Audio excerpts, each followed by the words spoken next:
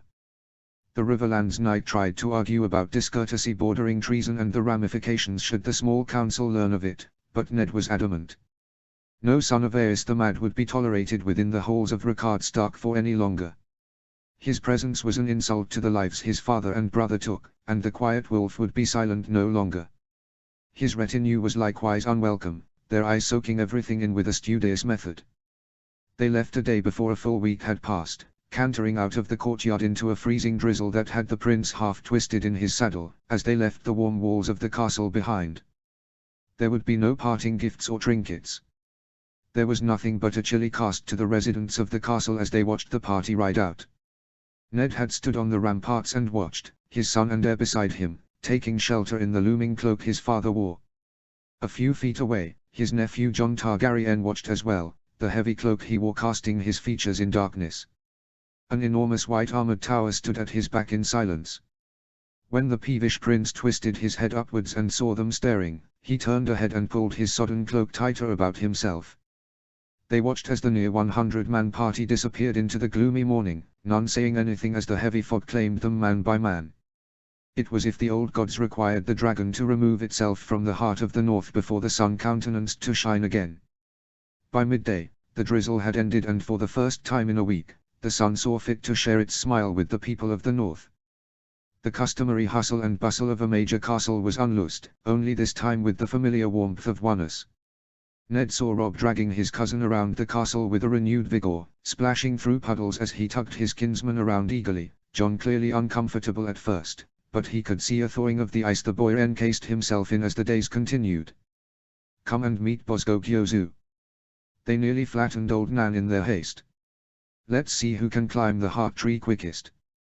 Sir Roderick came close to fainting when he saw two sets of eyes looking down at him from the canopy after he finished his prayers that morning. "My lord father said you'd be able to pick out a horse once you got here, so let's go to the stables." Hodder was sore distracted by the boys' antics that afternoon.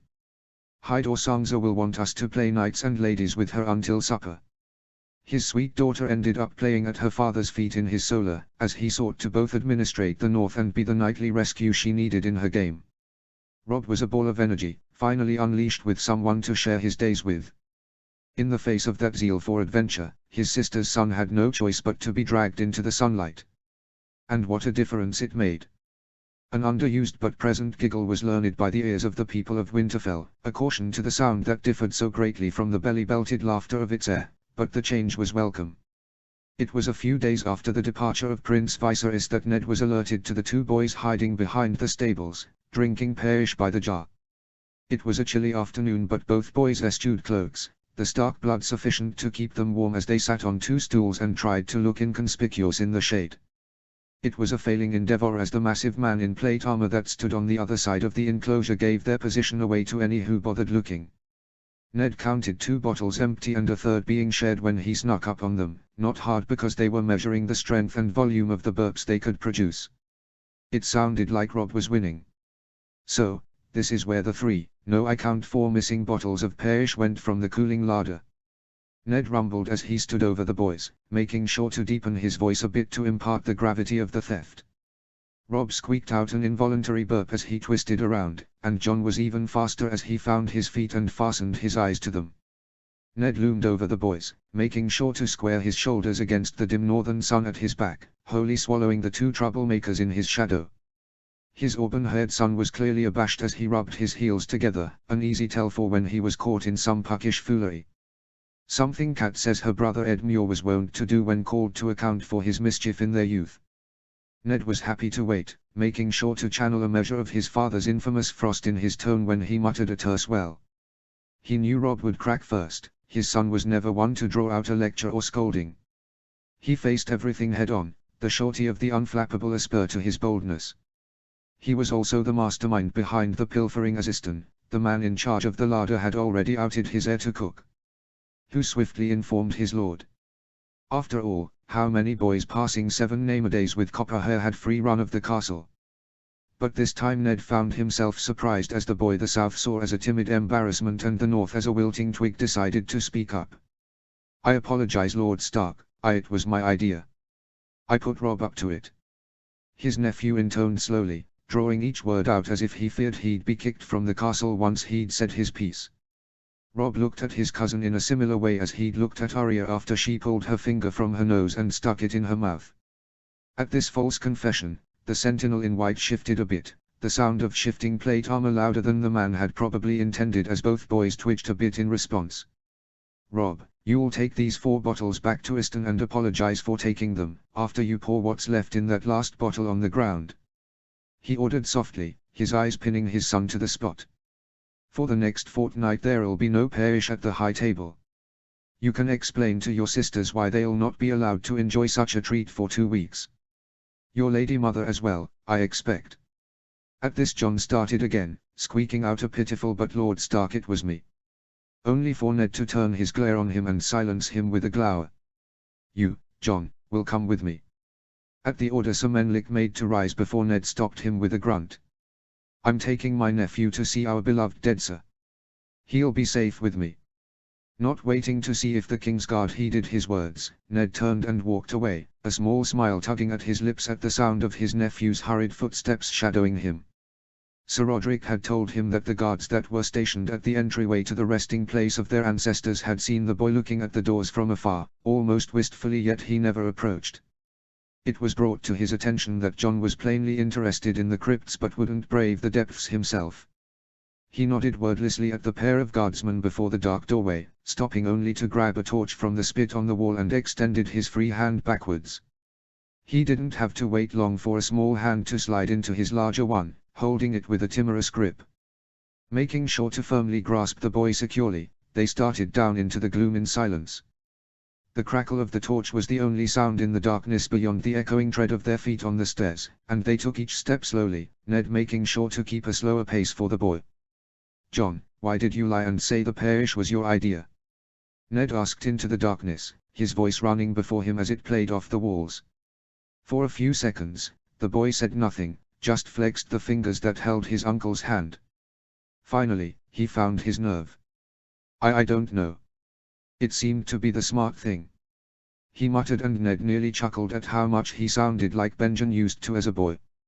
He quickly lost any feelings of humor when the boy continued. "I didn't want Rob to not be my friend anymore because he got in trouble." The boy stated plainly, his blunt words belied when his voice caught on the last word. Just what did those rats subject the boy to? He speaks as if Rob were the first friend he'd ever had. "Is that what your friends back in the capital showed you?" he asked gruffly, sadness thickening his accent. "That they wouldn't be your friend if you didn't lie for them?" The boy didn't say anything to that, he just tightened his hold on his uncle's hand as they continued their descent.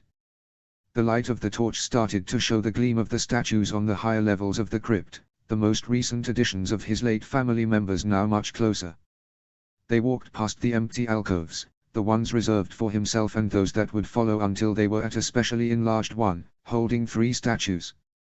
At this, he placed the torch in the empty holder and turned to face the boy directly. The boy was still clutching his hand, probably not even aware of it, so Ned took his newly free hand and placed it on Jon's head and tilted it back until he was looking straight at him, grey eyes on grey. "Rob's not like that, Jon. He's not going to ask you to lie for him, and he's not going to hold it against you when you don't," he reassured him, his heart breaking a little at the unshed tears pooling in his nephew's eyes. "There are some people who only are friends for what they can extract from others. Rob is not that sort of person. He was so excited to learn that you were coming, I was afraid he'd take a horse and ride down to Moat Cailin to meet you. He wants to be your friend because you are family, and wolves stick together. Now dry your eyes because I want you to meet some people that were very important to me." He looked at the statues then, allowing the memories of his youth to turn grey stone to pale skin and deathly silence to the imprinted voices of days past. He started with the smallest, the statue of the young woman on the far left. "This is your mother. Lady Lyanna Stark, she was a candle against the night, and she burned so brightly. We couldn't keep her away from trouble or horses," he whispered, his hand squeezing Jon's thin shoulder. He pointed at the man in the middle, the torchlight flickering off the broad shoulders and the long, grave face, so unlike the unrestrained blizzard scale his brother Brandon embodied in life. Your uncle Brandon. He was so strong and so sure of himself, even when we were as young as Rob and yourself. He was a blade intent on carving his way through life, rescuing maidens and cutting down villains. And that one? John asked, a telling tremor in his question. Is that Lord Ricard? At this one, Ned's eyes glazed a bit, and he could almost feel the heavy hand of his father on his nape, pulling him in close for a private hug in his solar. Yes, John, it's your grandfather Ricard. He breathed out a harsh breath then, the torch radiating a brighter light with the added oxygen. When I was your age, he appeared as a giant to me. Greater than a king, wiser than a maester. As strong as the wall. After assuming his responsibilities as ruler of the North, he seems twice as great to me now. They stood in accompaniable silence then, the boy turning his head back and forth between the three as he appeared to be studying them each in turn, comparing the features, one against the other. Ned already knew where they held alike and where they differed. His father had the same hair color as his son's, but where Ricard's and Benjamin's and his own was straight and thick, Brandon's curled like their sister and her son's did. Lyanna's hair curled but was also a tad darker, approaching black like that of their mother Lady Lyra. She'd also taken their mother's thicker eyebrows, something Bran had teased her about when they were all younger. Nearly none of the children had Lord Ricard's axe of a nose, except for little Benjamin. It had made his frowns look fearsome as a boy, something he got teased about ceaselessly. All the other Stark children got the flint nose of their grandmother, Lady Lyra had enjoyed saying. Sharp enough to smell a coming snow but pugged enough to charm a Karstark. So much was lost in such a short period, a famished realm devouring those my mother left behind. Why does her statue look different from the other two? The boy wondered, his small hand lightly brushing the cupped stone hands of her effigy. It's lighter, I think. Ned fought a sigh back as he pondered on what he should say to this motherless boy, a boy who needed a place to feel safe and welcome. But safe and welcome it wouldn't be, if he didn't fight for truth to stand. I'd hoped you'd not notice the difference, but you're an observant lad, so it's not a surprise you did. He answered gruffly, his eyes heavy on his sister's stonework likeness. She looks different because hers was a later addition, John. I'd had Wintertown stonecutters do my father's and brother's immediately upon my return to the North 7 years ago, but wasn't going to have one made for her. She'd made her choices, and the lives that those choices cost. He blew out a harsh breath then, the torch flickering from its gust. She wasn't going to have one, but then 3 years it occurred to me that you'd be here soon, and it'd not be fair to you to not know anything of what she looked like. So, I had those same men come back and put her here, with the rest of our kin. The boy at his side sniffled quietly, turning his face towards the lower levels as if it hid his shame from his uncle and the stone eyes before them. Lord Stark, do you hate my parents for what they did? John asked in prayerful whisper, a raw tender chord threading his voice. Ned looked down at the boy, the small face determinedly focused away from his mother's statue and avoiding meeting his gaze. Your parents are a complicated matter, John, I won't lie to you. He began, a throbbing heat rising from his belly, as it was wont to do whenever he put his mind to Roriger and Lyanna. Your father I initially had no ill will towards, as he seemed everything that a prince should be. Dutiful, kind and noble. The realm thought the world of Crown Prince Roriger, surely the man to bring these darkened kingdoms to a golden age. I was no different from most any other man, in thinking well of the prince. He confessed, lost to simpler days when the pack was whole. But that was before the tourney at Harrenhal, where he spurned his wife Princess Elia and shamed my sister Lady Lyanna by crowning her the Queen of Love and Beauty. His voice got rougher at this point, unconsciously so. John looked up at him, seeing the tensed jaw and furrowed brow. If it had ended there, how many more lives would have been spared, I ask myself at times. But it did not. Your father, a grown man wedded for years with 2 children of his own that his wife famously risked her health to bear him, began a secret courting of my sister, your mother. This was almost a hiss now, and in the low light he appeared more wolfish than he ever had to his nephew's eyes. She wasn't yet in her majority, she'd never entertained any childish flirtations prior, and he used her inexperience and naivety against her. Did he care for her? Yes, I believe so. Were those feelings returned by her? Yes again, I believe so. It matters not. He bluntly spoke, a deeply held wrath hardening his words. They each had responsibilities to their families and the realm, and they spurned them, and in their wake many died. Your father had a dragon's regard of the realm, and your mother had a child's eye for her duty, and thousands suffered for it. Not the least being they themselves. He calmed then, placing a heavy hand on the boy's shoulder in a careful show of reassurance. Understand this, John. When someone shirks their duty, someone else must step into a position that probably isn't of their choosing to set things right again. Your parents only saw what they saw, and yet we the living must build on the stones of what they left behind. No man or woman is truly free. Not the king, for he must answer to his lords. Not the lords, for they must cover their small folk. Not the small folk, for they must toil for their lords. The only free man is a fool. John frowned up at him then, his mother's look present in the lines of his tearful face. So, you do hate them then, for not doing their duty. A bravery he hadn't shown before was there in him now as he held his uncle's gaze, two similar greys linked in the darkness. Your mother I could never hate, John. He assured honestly, his hand squeezing where it held him. She was my younger sister, and I've too many fond memories to ever hate her. She was who she was, and she always meant well. She had a hero's heart, at the least. In the years since the rebellion, I find myself angry and disappointed in her for the choices she made, the lessons she did not carry from our parents. But as my little sister, she'll always have a warm place in my heart. As will her son. With that, he pulled his nephew into his side and held him there, ignoring the way the boy's small body shook as he cried before the effigy of his departed family. How long has he carried this fear of disdain and hatred?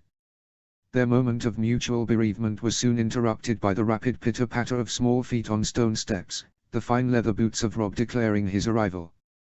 Father! The fierceness of his father's waiting scowl drew him up short. Rob, what have I told you about the dangers of running upon stairs, these ones especially? His icy scrutiny had his nephew flinching away from him, worried eyes falling on his shamefaced cousin. Your Uncle Benjamin's beard hides a harsh scar on his jaw from when he didn't heed our Lord Father's warning about running when walking would do better. The fidgeting of his son was almost manic as he attempted a po-faced look for his father's benefit, his fine leather boots doing that collective toe-tip dance that was second nature to all children. But that's the thing, Father, Iden in at the south gate says he sees Uncle Benjamin coming. He chirped, his tully blue eyes shining with excitement.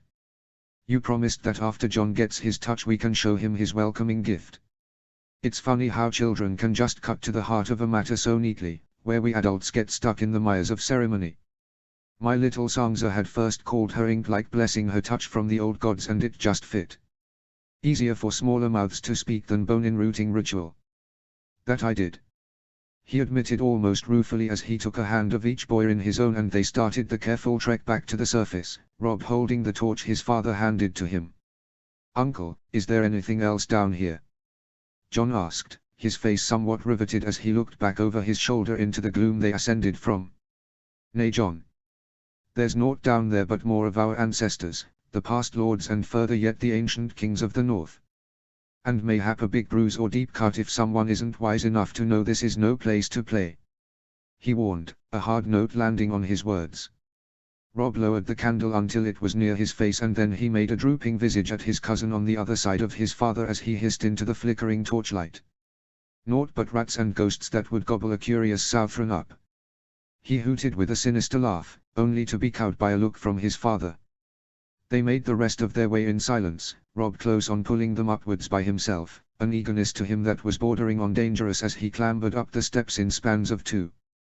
They passed the thick steel doors into the dim northern sun, John still holding his hand tightly, but Rob now a human parcel carried under his father's strong arm, as his heir's short-lived foolhardy ascent up the stairs surely gave the man a few more grey strands for his wife to later tease him about. It was a simple thing to hail a servant and send them off with orders to find Lady Stark and have her and the girls meet him in the Godswood in short order, while fending off the brisk questions from his son who was still being ferried under his arm as they walked towards the Godswood. Will Sir Menlick be there to witness the touch with us? ****. Likely not, Rob. That's for the eyes of family alone. Ned imparted with a father's weary patience, exasperation warring with affection on his face. What if John gets scared and doesn't bite it? Jostling the boy under his arm to quiet him, It worked for all of 1 second before his next volley loosed. "If John gets a good touch, can he please get sword training lessons from Sir Roderick with me?" Rob asked, an earnestness worthy of a King's Landing beggar painted on his face. At that Ned looked down at his solemn nephew, who stared ahead as if he'd not heard any of his cousin's questions on his behalf. Ned looked at the small hand still enclosed within his own and the child unconsciously rubbing his cheek against the back of it, and smiled. Just like his mother, it seems. Lionel was a person who communicated almost as much through touch as well as speech, something which after the death of their mother distanced her from our father, who was an altogether distant sort of man and father, who only turned more inward after the loss. "I feel that's best left up to John to decide, Rob," he said easily, lightly tapping John's cheek with his hand and looking down at him, waiting for his head to rise. When the two greys met, he put the question directly to him.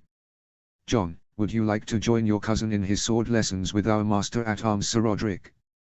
They were in the Godswood now, walking silently over the thick grass under the heavy canopy of elms and oaks that dominated the 3 acres of forest within the castle interior. "To be a knight, then, Lord Stark?" John asked softly, his fear of the Godswood evident in his lowered tone. "Nay, John, so that both you and Rob might both be men wise enough to know wrong from right, and men strong enough to stand in defense of it," he stated firmly, his head traveling back years in an instant to the Trident, where those who the realm of that day purported to be the finest of knights met their earned fates at the end of both hammer and blade. Sir Gerald Hightower, Sir Arthur Dane and Sir Oswell went. They were part and party to the absconding of my sister, for their beloved prince. I've known many a knight, and I'd choose a good man every time to stand beside me. At least then, I'd have someone who might counsel me when I err or seek to stop me if the counsel isn't heeded. To be truly good, honorable men is all I'd have of you," Ned confessed shortly.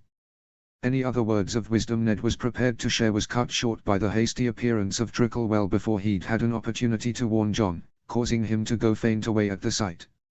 One moment he was talking to the boy and the next he'd sagged against his side in a dead faint. Rob yelled in fear at his cousin's swift turn, and Ned was forced to set him down in something akin to a drop, while now picking up the small boy at his side, caught in a wind of 3 different directions, one being consoling his son and getting his promise to not tease his cousin about this, rousing said nephew and giving a displeased eye to the child of the forest who he suspected knew exactly what she did.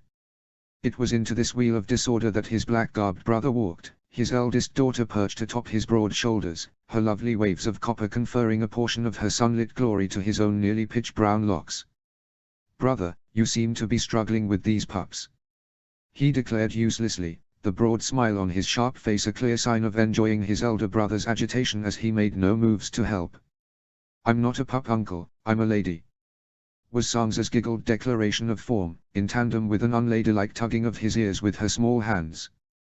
Caitlin soon found them herself, Arya toddling beside her with her tiny hands fisted in her mother's woolen blue dress. At this point in her pregnancy, the belly of his wife heralded her approach well before the rest of her arrived. It then became a small clash to get his 3 pups aligned beside their mother as Benjen leaned John's splayed form against his legs. "I had to apologize to both my lady wife and my master-at-arms the week before when Sansa asked Sir Roderick when was he going to give birth to a cousin for Jory."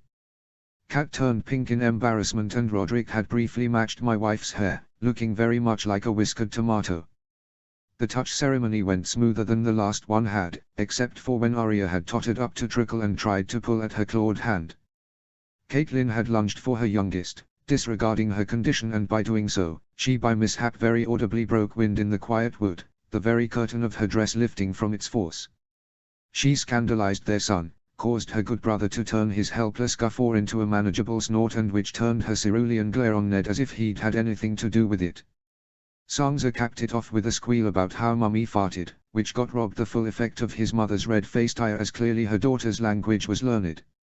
Ned just fought to keep his face still as he picked up the initiator of this mess with one arm and handed her to her uncle, who accepted her easily and hid his mirth behind her body. Trickle just gracefully ignored the flatulent fiasco and glided away from the tree. Both he and Benjen extended their bared arms this time, along with John, since the lad was still out on the ground, his breathing even. Ned's was marked by the 3 slashes of his own children's touch rituals, while Benjen's bore the mark of none, aside from whatever scars he'd earned as a man of the watch. 1 prick and 2 swift slashes later, the singer was back at the heart tree, the obsidian shard bearing its anointed sap and the fey hand flattened against the white wood, the primordial lulling soothing an itch under his skin he hadn't known he'd carried. The humming ended all too soon, Ned felt, trickle dancing back to their side in front of the boy. It probably helped that John was unconscious through it all, Ned holding his mouth open as the sap-blessed obsidian shard was placed within and chipped off against his teeth. A small handful of water from the pool followed to help the boy wash it down, which he did without even a sputter. Caitlin was impatient to be off and away from this devilry clearly, her eyes pinning down Sansa and Rob whilst her hand was a vice around Arya's forearm. Ned nodded his assent, and she wasted no time herding their children from the wood, hushing Rob who protested about leaving John behind. It took Ned telling him that they'll show John as promised to quiet his grousing. Distractions gone, he left his nephew in Benjen's hands as he crouched at the pool again and got more warm water, which this time was sprinkled on his nephew's face, rousing him from his stupor with care. The boy came to slowly, his eyes a grey softness as he sought to focus on his surroundings. He nearly screamed again when he registered Trickle, but for the warm words of Ned in his ear. He still never took his eyes off the creature, but his breathing settled and steadied and the tender hand on his back of his yet-to-be-introduced Uncle Benjen was a welcome distraction for the boy. Allowing the men to lift him to his feet, he stood there for a moment, hesitation evident in his stance before Ned saw his thin shoulders straighten and he slowly extended his arm to the creature, his actions eerily reminiscent of how he'd offered his own hand to his uncle when he and his escort had first arrived at Winterfell. Just as Ned had then swept the arm aside and just pulled the boy into a tight embrace, Trickle bypassed the presented hand and laid her hand directly on the boy's cheek, a mirror to what she did to Rob in the moments after Sansa's touch. John flinched harder than Rob had, but like his cousin he kept his feet planted. She gave her sounds to the wood, her golden eyes locked onto his nephew's and he saw out of the corner of his eye his last brother bringing a hand to his own face, wiping at his eyes. For a moment Ned thought to tease him, as he might have when they were boys, before he took note of his own vision lightly swimming. Her song ended and she looked to Ned now, the glow of her eyes a gleaming gold that would make a Lannister of Casterly Rock burn with envy. "The last wolf is in the den, King of Wolves," she declared, the ageless finality of her words soothing to an agitation he hadn't known his spirit even carried. He smiled at that truth now, her four-fingered hand warm on his arm. "The strength you seek, is now for the new wolf to hew. In its time, will it be in the hands of your people." She faded back into the wood upon those words, the wind rustling through the trees, her song in the air. His brother pulled him close then with a strong hand at his nape and they touched their heads together for a nonce, warm breathing mingling together. Soon she said, Ned." Benjen breathed out, his words a grey mist in the chilly wood. "Mayhap now it might become for me to ride north as well, within a time."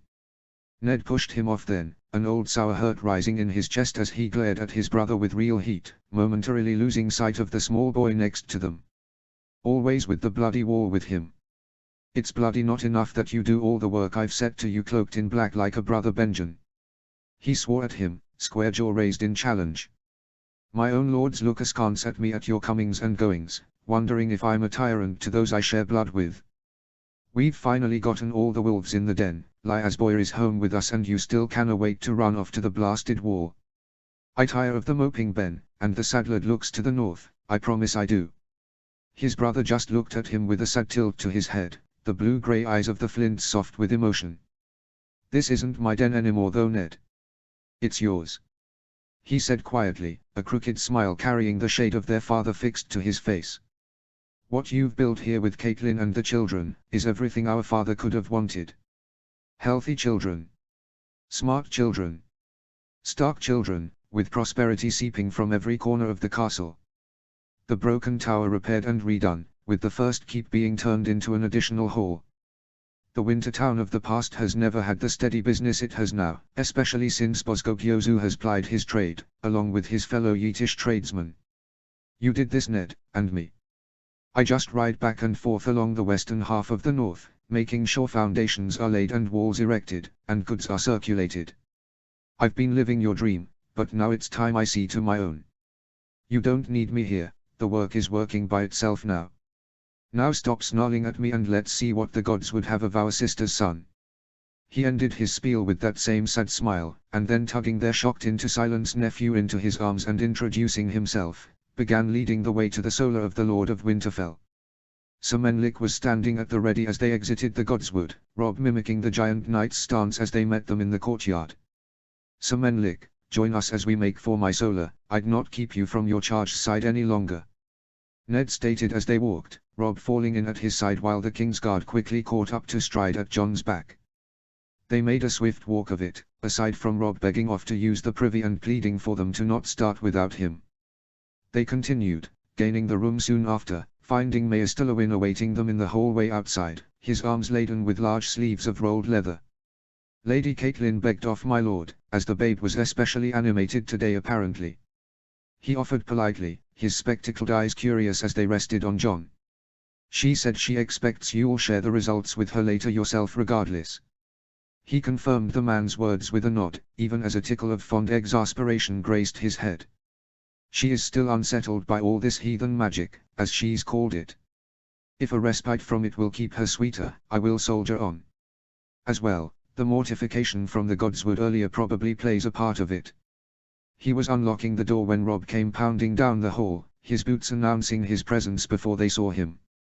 "Robb," was all he had to say, and his head drew up short, his mirrored stance from the courtyard back. He just nodded his head at the open doorway and the boy walked in with a hangdog head, chagrin evident at the public reprimand from his father. Once in, he motioned for Benjen to lock the door and found his chair behind the desk while Lewin circled the dark room, alighting the candles with his odd little striker that he'd had made by the artisans of the winter town. His brother and the maester stood at the rear of the room, Robb fastened between the two via his uncle's hand on his shoulder. Jon was a little before them, his guard at his right, scanning the room. Leaning on his elbows, he looked directly at Sir Menlik and waited for the man to finish his perusal of the room for potential threats before meeting the eyes of the Lord of Winterfell. "Sir Menlik, what will be shared in this room is extremely private and dangerous information, for us and many beyond those gathered here," he intoned solemnly, feeling an intense connection with his father's spirit, this mirrored moment from his own childhood, but eschewed. "If I allow you to witness something miraculous, you must swear to me that it will go no further. If this is something you cannot do, say so and I will arrange matters so you might return to your post in the south." "You say?" Sir Menlik just stared at him for a long moment, his eyes a slate grey as they met the silver of the Lord of Winterfell's. Then he nodded once, gravity heavy in the gesture. "I swear to silence, as long as my charge is kept safe." Ned looked at him, indignation fighting with humor as he glared at the man. "As if I waited this long, wrote as many threatening letters to the capital for 2 years as I did and somehow intended to harm the boy as soon as I got him in my grasp. These Southrons and their queer notions. Maester, if you would." At Ned's cue, Lewin moved from his place and began unfurling the familiar maps of the north on his lord's massive oaken desk, his wrinkled hands quicker and defter than one would expect from such an aged man. Maps laid out and ready, Ned turned to Jon and asked him to turn around. The boy was plainly nervous at all the attention he was receiving, but the old gods bless his son, for Robb just turned around and pulled his doublet off and then lifted his wool tunic up and over his head, unabashed with showing his very own touch to the room. "Like this, Jon, see?" he blurted out, his voice muffled by the cloth in front of it. "My lord, what in the name of the bloody gate is that?" Sir Menlik demanded, his unease evident in the way he positioned himself over Jon whilst staring in revulsion at Robb's back, the blue ink-like swirls of the white knife clear on his pale, sturdy little posterior. "That is the touch of the gods, Sir Menlik." Benjen answered for his brother, the discomfiture of the night clearly a pleasure to witness. "Each of my brother's children has one, and Jon would have had one years ago if he'd been raised here from birth as he should have. It tells us what would be best for the North, when it comes to the future of those who wear its mark." The massive man looked at him as if he'd started eating cow dung in front of him, before scoffing in disbelief and turning to the maester as a lifeline.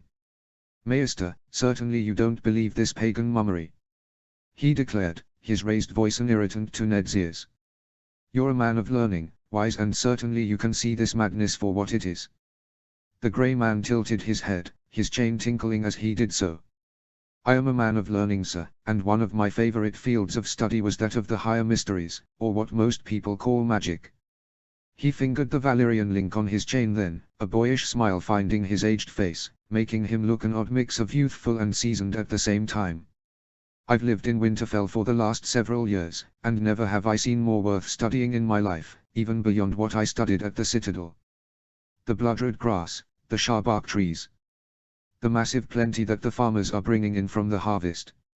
I can't say if it's the old gods or not, but there's been a massive shift in the north, sir. Be glad that you're able to stand in the midst of it all and observe. His sage words weren't to the liking of the knight, going by the disgusted glare he directed at the smaller man. Jon was evidently quietly working through a multitude of emotions as he looked aghast at his cousin's bareness. Fear. Fascination. Worry. All flitted across his young face, briefly to settle on his lips and then move on, and the next came to replace it. "Does it hurt, Rob?" he asked bravely, fear finally winning the stake on his current thoughts. "Do they feel funny?" he followed with. Rob just laughed, that big belly laugh that his eldest uncle shared. "I can't feel anything, Jon. It just feels like my normal back," he explained with a grin. "Father says that when I got my own touch all those years ago," here all the adults but the knight rolled their eyes in fond skepticism, "my mother nearly would have dropped me on the floor as a babe if he hadn't been there to catch me when she bathed me after the ritual. I'm fine and so are you, so hurry up and show us what the old gods want for you so we can give you the welcoming gift," he ordered imperiously, tugging his wool back down and turning around to face the room as he put his jack back on. Jon still looked unsure, but with his uncles looking on and Rob glaring at him, he blew out a defeated air and turned to mirror his cousin's earlier actions, ignoring the muttered curses of his guardian. When the shirt was lifted and Jon's skinny back end was shown to the room, it was greeted with a steady silence, one so deep that he turned his head to peer back at the people present, awaiting some kind of reaction. He instead got his lord uncle's warm hand on his bare shoulder, and a murmured thanks for his willingness. Jon quickly righted his clothes, face flush with the fear of rejection as he took in the shocked faces of the adults in the room, aside from Sir Menlik, who just looked as if he'd stumbled into a circle of gulls and wanted to run back to safer ground. "That's no fun. He's just got the same etchings as Sansa on his back," Rob complained petulantly, an aptly childish twist to his lips as he glared at Jon as if he'd chosen to mirror his younger cousin's touch. "I was hoping he'd get something dangerous like the Bay of Ice or the Fever River," he huffed, aggrieved at the disappointment of the ceremony. Ned chided his son into silence with a light slap to the back of his head, even as his eyes first found those of his brother, and then the maester as the ramifications of the touch began to take shape in his mind. Lewin was quick to snap out of it, his hand already with a quill in hand and sketching on a blank scroll with steady smooth strokes. Ned used the audible scratches of the maester to lull his mind and begin to notch the issues with this particular touch result. The Northern Lords will be deeply unhappy with this turn of events. Catelyn and her father will try and decry it as heathen sorcery that need not be heeded. Robert will feel he's been robbed of a Stark bride for his blood once again. And of course, Benjen would guffaw and find this entire situation amusing. He had the urge to plant his fist on his brother's nose, cracking or even better breaking that hatchet for being a bratty sibling still even at his mature age, but tamped it down, instead barking for him to retrieve the two long chests from the corner of the room.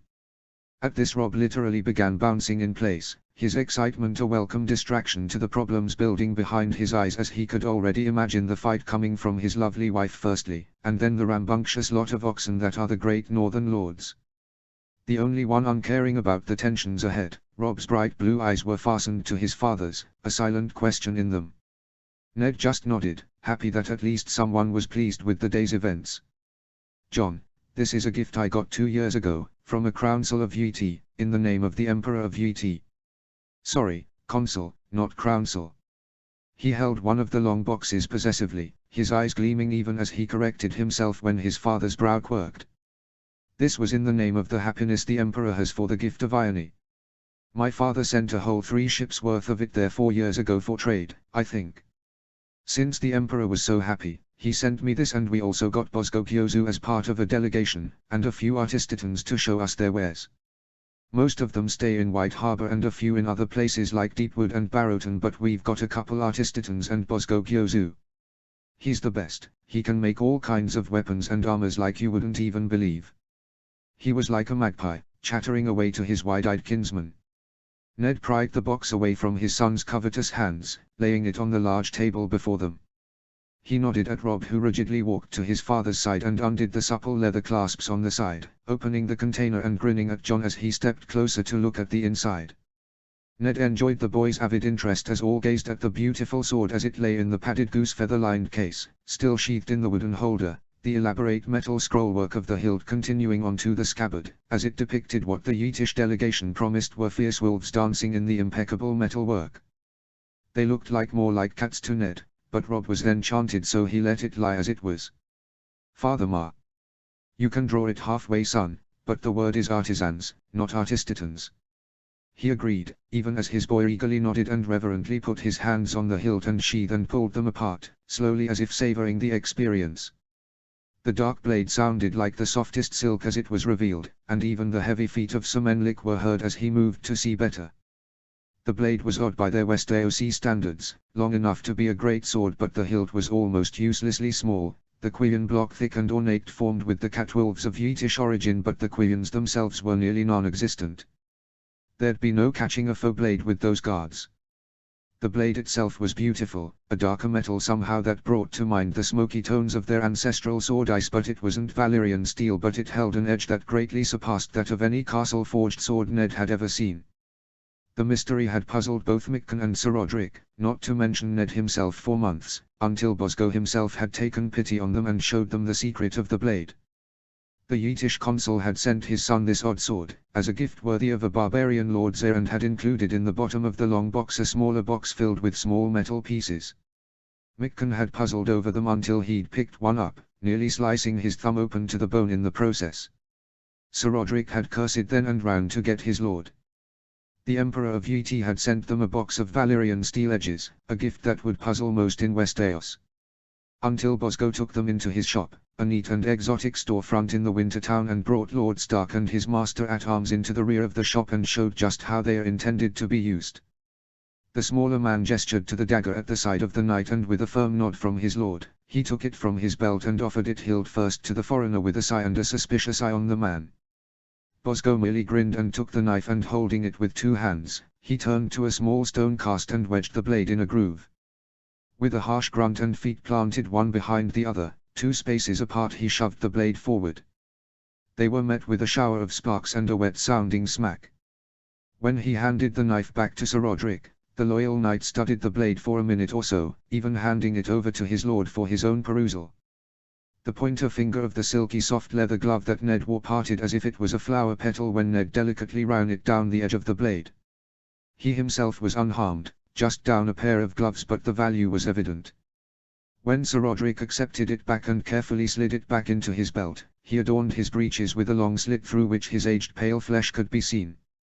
Ned didn't laugh, but he did snort, even as he suggested the man leave it in his hands and have one of the newly arrived artisans create him a wooden sheath for the blade, as the scabbards they are used to might not be enough for the newly sharpened blade.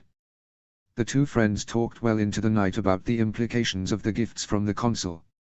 An army of men with swords that sharp would be greatly advantaged against most of the armies of Westeros, though the blades weren't Valyrian steel, not in weight or durability. They'd not cut steel like parchment or a hot knife through butter or any such nonsense, but a man wearing just a gambeson or boiled leather armor would be terrified of facing such steel.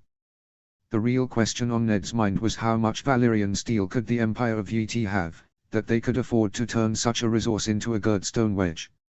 In Westeros, such a suggestion would be liable to see a man banished, if not hung. Over the next few weeks, they'd put Rob's gifted blade through its paces against all the mainstays of the training yard, with him watching in mesmerized amazement. It hacked oak and wooden shields to bits, but ironwood was a much better counter. It sliced straw dummies in half, it nicked castle steel but didn't shear it. And it was heavier than its Westerosi equivalent sword for some reason. But finally, they found its fatal flaw. At the end of 2 weeks, it looked like a sword that could have been forged and left untreated for 20 years past. They had the man himself, Bosco Kyozu, reforge the sword and did it again, this time having Sir Roderick's brother Martin along to keep track of how many tests it took before the blade withered. 200 tests. 100 sword swings or thrusts before the blade needed to be reforged. They'd had the man reforge it for a second time and then asked if he could make a matching blade, as a gift for an esteemed son. He'd done so, happy to work in his area of greatest passion, rather than the silly little trinkets and toys that the denizens of the castle and its surrounding areas had mostly favored his business for. And now both were in the sight of the two meant to carry them. "John, that one's yours. My father had it made for you 2 years ago, but it took you so long to get here, it's probably all dusty." Sympathy made him put a hand on his cousin's shoulder, even as most of the adults smiled at the pubescent perturbation. Sir Menlik didn't say much, but he did frown at the twin blade in his charge's hands, John withdrawing it to the middle mark just as his cousin did. The two blades were perfect matches, barring the beautiful white and silver crossguard on Rob's and the exquisite black and silver one on John's. "My lord, the princess mother didn't give any instructions on whether or not Master John would be allowed to take lessons in the training yard." The young knight grimaced as he said these words, as he stepped up behind John and gently took the sword from him and slid it back into its holder before placing it back into the padded case and shut it, leaving it on the desk. The Lord Hand, however, made it clear that Master John would not be seen in the training yards of the Red Keep.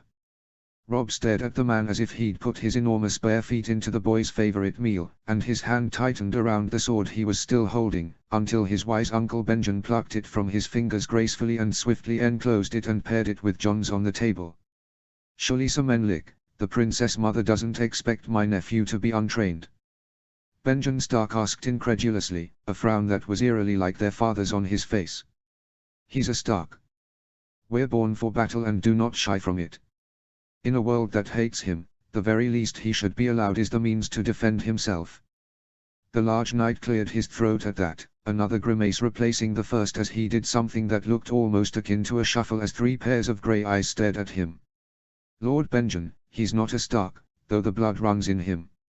He's a Waters by decree of the crown and he's never been allowed to train as of yet." The Lord Hand sighed.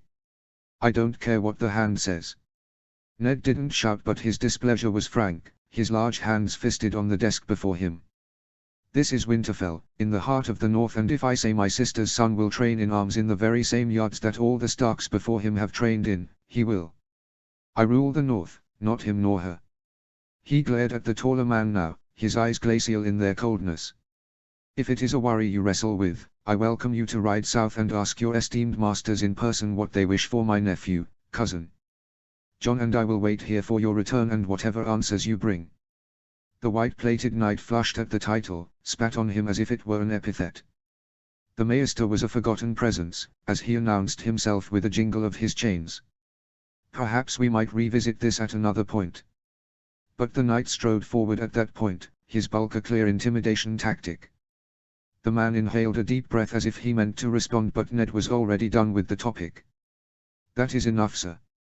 My son will be in the yard tomorrow morning, learning as he always has. My nephew will be beside him as he should have been since he was first born, and if you truly take issue with this, I remind you that this is the North, and as the Stark in Winterfell my word is law in the North." He'd never felt more his father's son as he dictated what will and what will not be to another man in his solar. "I've outlined what your recourse is already. You decide, but if you choose poorly, you will be traveling alone. As for this, we are done. I hunger and I suspect the boys do as well." He made to put the 2 swords away, Benjamin ushering the boys away whilst Lewin was rolling up the maps from the desk when a small voice broke through the tense silence. "Why do you have a map of Starfall, Lord Uncle?" John asked quizzically, his mother's frown on his face as he stared at one of the papers Lewin's deft fingers had yet to roll up. "Starfall? We've no map of Starfall here, John," Ned declared, confusion stopping him in his tracks. "This is all the North." John was a timid boy from everything they'd seen from him, but now he hardened himself to stand his ground against his uncle. "No, that's Starfall right there, and High Hermitage a little further up, and if you move just this way, you end up at Blackmont." He placed his fingers on the paper, his eyes clear and hands steady as he moved them slowly along one of the pages while both uncles and the maester watched in growing amazement. Rhaenys always asked the most questions about Dawn in the lessons with the maester, and nobody else got to ask anything because she took up all the attention. She never wanted to hear anything about the Riverlands, the Vale or the North. She called those the traitor realms. He complained, a child's bitterness in the way he crossed his thin arms over his chest. Rob took umbrage to that moniker, but his gasp of displeasure was ignored in favor of the mutters of his father and uncle where they whispered furiously to the maester, while Sir Menlik looked at them suspiciously, his eyes moving between them and the maps on the table in growing understanding as his eyes widened. We never thought the touch might send one of the children outside the north, so we never looked that far. Benjen. Dawn and Starfall specifically is too far for a Stark in this realm. They love us not. Between Brandon's dishonor and Lyanna's, I'll not send my daughter to her death. Ned. My lord, I may need to see Lady Arya's touch once again, to make sure we've not made a mistake. Maester Lewin. I am hungry. Robb yelled to no one in particular, Jon looking at him from the table of maps he'd been poring over and his father and uncle looking up with matching displeased skulls, though Benjen's was fiercer. Ned made to chastise the boy but then caught sight of the darkening sky outside the window. We'd been caught up in this for a few hours now. We're all hungry and Kat is probably wondering where her son is, and I know Sansa and Arya are looking for their favorite playmates. Mayhap a good meal will allow me the peace of mind to think wisely on all these changes that the gods have seen fit to deluge House Stark with. I too hunger. In fact, my belly growls as if I could eat all the pups I can get my hands on. Benjen growled, his normally laughing face twisted in a poor mockery of a snarl as he lunged at his nephews and tucking each under an arm. He nodded his head at the door and Sir Menlik got his meaning, opening the door and allowing the man carrying 2 boys apiece to march out with their giggles preceding them as the knight followed them at a close distance. Maester Lewin made for the open door but stopped before he crossed the threshold. I know this information wasn't what you'd expected, my lord, but I must say, you're more than the equal of these new developments. Be it gods or something else, your growth so far and how you've shared it among the lords and people of the north says that the esteem and trust placed in you are well founded. And I say that as a learned man. He adjusted his spectacles then, before he strode into the hallway. Ned was near to his own exit from the solar when a well of tiredness seemed to fall on him, all at once. He put his hand to the wall and leaned there for a moment, just to catch his breath and settle his mind as the steps of the rest faded away. So much is made clear, yet it feels like even more is hidden in fog and darkness. Arya, my she-wolf babe in dawn. Sansa, my first daughter to wed Lya's son. The lords of the north will gnash their teeth in anger and disgust. Not to mention the pushback I can expect from the Riverlands. A balancing on a blade, ruling is. Sometimes, it all just felt so tiresome. End. Notes. Nothing I can say to those who've been waiting but sorry, but it's here. As ever, feedback is what we hunger for. Chapter 8. Notes. See the end of the chapter for notes. Chapter text. Woe to the Usurper. Chapter 8. The Red Keep 292. Princess Mother Elia Martell. It could be said to be a blessing of the 7 that in a castle filled with so many children of varying classes of birth in such close proximity to one another, that truly vicious fights were a rare occurrence. Oberyn was her cherished younger brother, but the blisteringly hot days they spent in the water gardens in their youth, they were as often at war with one another as they were united against the children of the visiting bannerman of House Martell. Her mother and father had turned a blind eye to their childish spats and wars, harmless games to be played and soon grown bored of with the coming of age. That would not be how she handled the fatuous feuds of her son and daughter. She could not. Not when the realm would happily bend itself over to prattle on about the gifts and graces that the 7 who are one bestowed upon her children, a corrupting poison that turns royals into tyrants and kingdoms to ash. The 7 realms barely survived Rhaegar's want and Aes malice. It would be madness to not reign in entitlement and pride in those that would follow them. Which was why she was now at the window of her solar, overlooking the yard and frowning in distaste at the ear-splitting bellows of her son that he directed at his uncle's back. To his credit, Viserys ignored his king and nephew as he practiced his sword drills under the watchful eyes of Sir Leraine. She prepared to give a shout of her own to her son, an order perhaps to seek her presence and then prepare himself for a swatting of his royal seat in the privacy of her chambers, but then the knock at the door and her good mother's entry stilled her tongue. Oh, by the 7, is he still out there at it? Rhaella Targaryen, the Queen Dowager of the 7 Kingdoms, asked as she found a space at the younger woman's side at the fenestration, her Valyrian beauty rendered almost a caricature by the stained glass. At least Viserys is no longer quite so gusty, as he once was. The 2 of them going at the same time, my grandfather would have set them to cleaning and polishing Sir Duncan's enormous boots. She chuckled there, a sad smile on her aged but still lovely face as she watched her son and her grandson snipe at each other, the poor master-at-arms at his wits' end as he tried to diffuse the tension. It was one of those erratic moments in time when the oddity of House Targaryen reared its ugly head in Elia's mind. This woman has only one pair of grandparents. Her shudder was involuntary and hopefully discreet, but Rulla caught it nonetheless. Oh Elia, his boots weren't so bad as all that.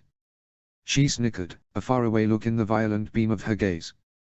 My grandfather once told me the pair that the man had worn when they trekked all over the kingdoms in their younger days were the ones he would toss at bratty royal children to muck out and clean as punishment. Any possible stink they'd carried had been lost years before. Elia forced a small smile to her own lips before the screeching royals in the yard below them reached yet another higher crescendo chased it away. Having had enough, she opened the window and leaning out, called for the attention of the man who'd clearly lost control of his yard. Sir William. At her booming call, the activities of the yard that had continued in determined unheeding of the clash of wills between Aegon and Viserys stilled as all eyes looked upward. Even that of the two kinsmen in each other's faces, or more accurately the uncle talking to the top of his nephew's head and the king talking to his uncle's belly. That is quite enough. Clearly these royals have entirely too much energy to be sweated out with just sword work today. You sir, will take them to your chambers and there they will see to your comforts for once. Prince Viserys will be polishing those boots on your feet right now, and his grace will be washing those feet himself. You sir, will allow them to do so whilst sipping on a goblet of cool Darber gold. Rulla tittered beside her at the proclamation, even as the two boys turned first pale and then red at the prospect. The knights and men-at-arms around them looked at the princess in her window and then at the knight standing in the sandy yard with his severely dust-blasted boots, and though all managed to keep themselves silent, it was a hard-fought thing for most. Sir William just looked at her as if she had flipped up her skirts and whistled with her bumhole for all the royal court to see. But my princess, surely such, he spluttered out in some mix of indignation and puzzlement. In the circle of the yard, Sir Barristan Selmy glanced up at her with a displeased line between his brows, but she did not care one flick on a hornipple of his feelings on the matter. Surely it will be done, is what I expect you to say, sir. She nipped his protestation in the bud, already turning away from the yard to look Rulla in the eye, to catch her thoughts at this punishment. Her good mother just inclined her head with the sparkling eyes warm and leaned out over the windowsill as she peered down at her son, still agog with anger and betrayal blended on his face. There was some unspoken battle between the two being played out, just between two similar shades of violet eyes bending and pushing against one another.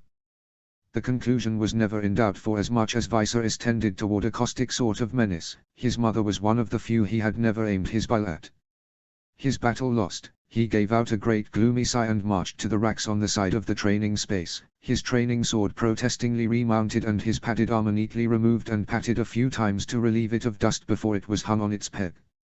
His day in the yard done, he marched to stand at the fore of Sir William, who still looked as if this was a blasphemy of the highest levels. His nephew was his echo in movements, though he was not as painstaking as his uncle was in his efforts to show he was unbothered by the new direction of his day.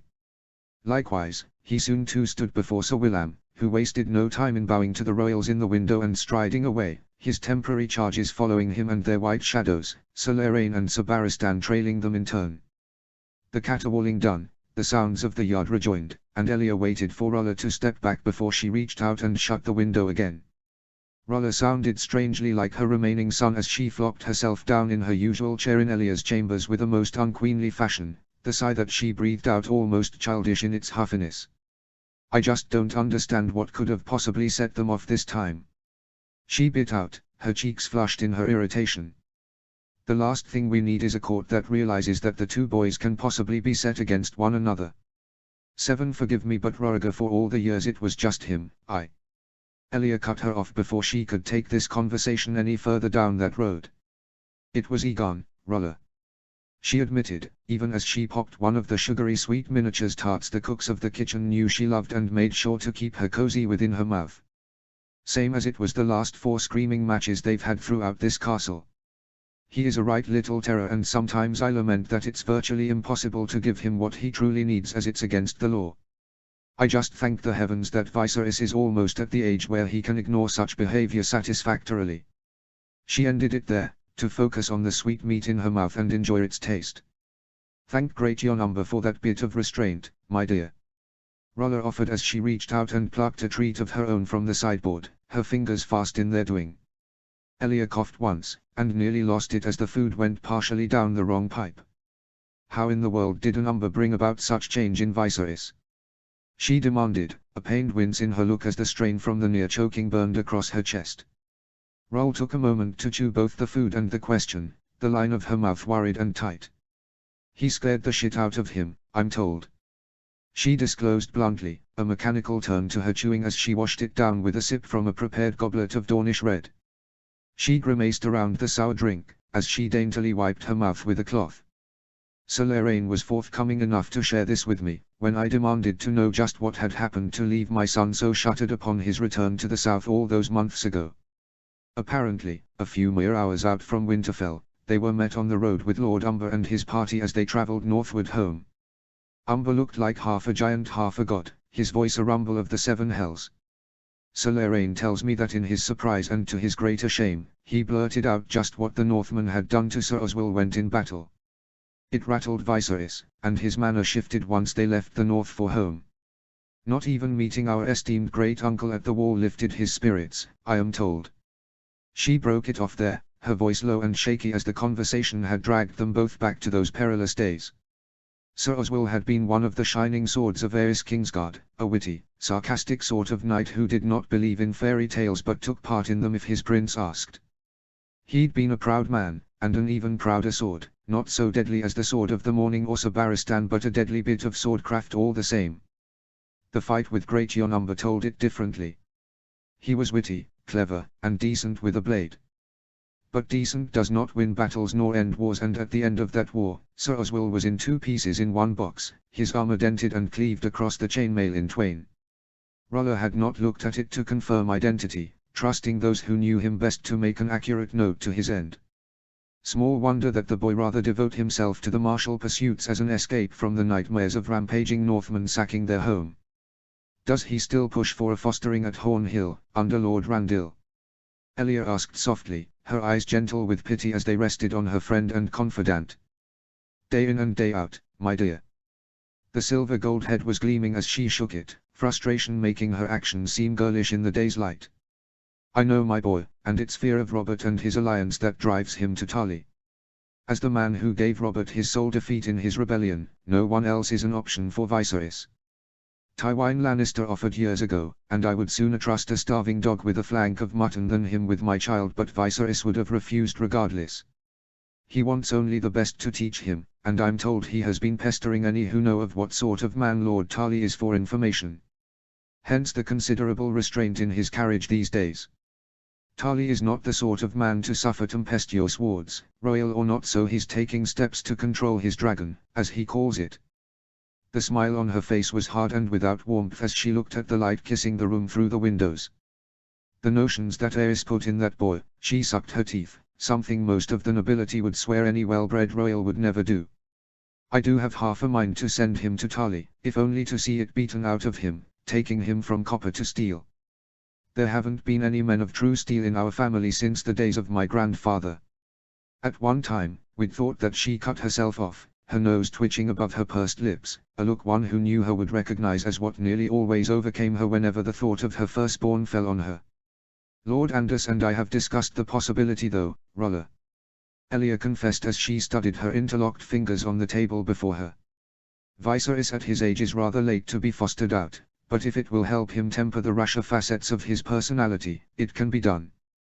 The loyalists who fought at the Trident and the Stony September will likely grumble at the honor going to the Reachmen who did little to end the rebellion, but they'd swallow it down all the same. A dragon trained by a Marcher Lord is a fearsome beast indeed. And if it will put distance between him and all the fawning Connington does, all the better. Certain things need not have happened if only certain people heard more truth than flattery. She bit it off there, not wanting to dredge up painful memories for her friend. All she got for her efforts to courtesy was a wan smile below hard eyes. So, I lose my son to a hard man, for the sake of saving him from himself, and mayhap the realm as well. She stated placidly, her whitened knuckles in her lap betraying her real ire. Well then, what about Jaehaerys? Can I not see him? Her voice was leaden as she asked this, her words wooden and stiff. Elia could not help the scoff that slipped out, Roller's queer eyes flashing in response. Him. We cannot ask for him back after little more than a year, Roller. Her words were firm but unwelcome, she could tell. This was a sore point between them, the fate of her husband's last child and her friend's last grandchild. The updates from Varys' northern little birds are few and far between, and the realm will see the flying of pigs before Ned Stark writes me a letter, but from what little we know via Sir Menlik, he's flourishing in the north. Stark's heir and his little siblings have glommed onto the boy in a way he'd never experienced here, and he's happy, Roller. Genuinely happy for once in his life. Her brow furrowed then, as the many lessons of her youth came rushing back to her then. I'd rather he not be trained at arms, to be honest, but to expect a Stark to not be well versed in arms is a tall order, one that we knew would not be honored when we sent him there. But apparently the boy glows under that dim excuse for sunlight that the North calls summer. I would rather not force Stark's hand in treason, especially if it would only make the boy unhappy once again. I do suspect that his return would alleviate whatever this new thing is between Aegon and Viserys, but it would be to the detriment of all three. We cannot ask for him back right now, and we will not. I am sorry, my friend. There was an uncomfortably stiff silence in the room for a moment, only the muffled cadences of the training yard heard while the two women, separated by almost 2 decades, glared at each other. It was the dragoness who broke it first. If I cannot have my last grandchild back, then I will go to him instead. The Queen Dowager declared, a dangerous tilt in her jaw, as if she were daring Elia to countermand her. The reports gathered by Sir Leraine and Viserys was a start, but as men they missed things that mayhap a woman would not have. I will take a small escort by ship, landing at White Harbor and riding the rest of the way. Something I have not done enough of since being freed from that scab is simply enjoy freedom from this stinking city, and I know Dany would love to see more of the realm. Here and Dragonstone simply isn't enough. She's been pestering Viserys about those Sharbark trees of the north, and while he gives in, his nerves are dancing with the repetition of it all. The girl would love to see it all firsthand, and we shall. She stated happily, a spark to her gaze that Elia hated to snuff out. But would, as need be. Roller, I'd never keep you away from your grandchildren, as you know, but... And here she wavered, wondering if this fight even needed to happen. But yet, was that not ruling? Elia.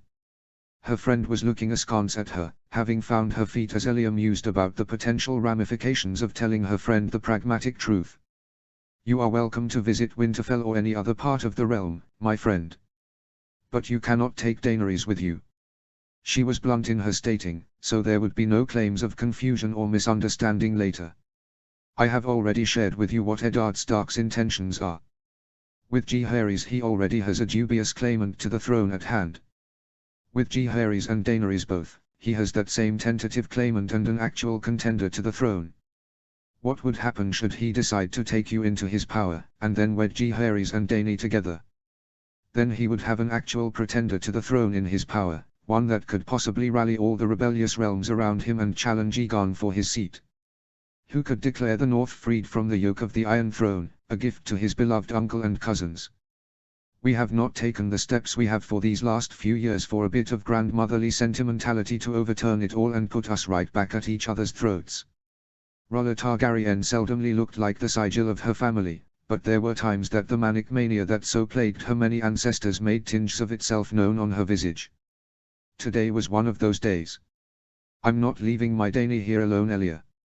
She snarled, her white teeth appearing exceedingly sharp in her mouth. If I'm going, you cannot expect me to just abandon her here for months on end. She has never been without me for more than a moon at best. She ended on something like a plea, her drake-like fury leaving just as easily as it fell on her. As you have never been longer without her as well, was the unsaid truth. Her daughter was akin to a treasure for Roller, something that was without peer in her joy and contentment. Even her warm regard for her grandchildren paled in intensity to the sheer fascination and borderline obsessive love she held for this, her last child.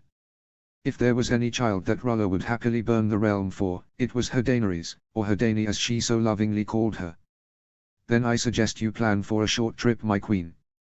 Roller's dander was up again, and Elia braced herself for a continued barrage, but they were interrupted by a brisk knock on the door. At Elia's call, it was opened, and she briefly saw her Uncle Lewin beyond as he looked at her, his normally swarthy face paling swiftly as Grandmaster Erlen shuffled in quickly. "My princess and my queen," he offered hurriedly, his manner frantic, which was not his normal way. "Forgive me my intrusion, but this is paramount." From his sleeve he withdrew 2 scrolls that were both opened, on one its mark bearing that of a yellow lion on crimson, and the other a golden rose on green. Balon Greyjoy has declared himself king of the Iron Islands, and his men have set the southwest shores of the kingdom alight with the fires of war. The Lannister fleet burns, and the Shield Islands are under attack as we speak. We are at war, my ladies. Fuck. Notes. Didn't expect to get this one up so soon, but pleasantly surprised. As always, more feedback please. Chapter 9. Notes. Never thought I'd be able to update at such a pace, so don't get used to it, but I'll try and keep something like a schedule. But it's not a promise. Chapter text. Woe to the Usurper. Chapter 9. Winterfell 292. Catelyn. There occasionally were days when she wondered at what manner of madness had possessed her lord father when he decided to push his eldest daughter into the arms of the North, all those years ago. On such a day, in the glowing warmth of her chambers, she sat with her newest babe and contemplated the twists and turns of the past. Even back then, she herself had quietly held reservations towards the match. Quiet indeed, for Hoster Tully was not the sort of father to brook defiance from his children, favored daughter or not. But were there not any better matches in the south, for sure? No Lannister heirs, or knightly Arryns to ally with. Was there no one better her father could offer her than a hulking savage Northman who held to barbaric tree gods and primitive rituals?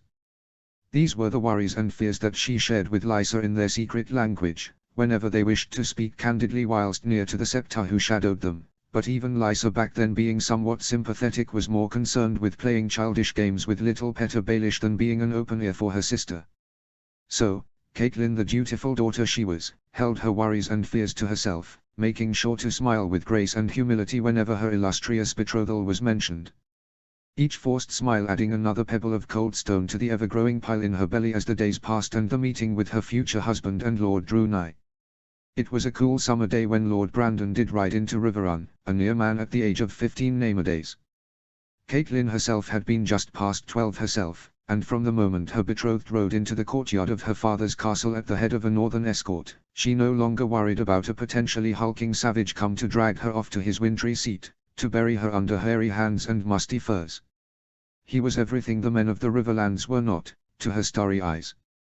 He was a tad hairy, but it just made him seem more the man than the young knights and lordlings that the local lords of her realm trotted before the daughters of their liege lord.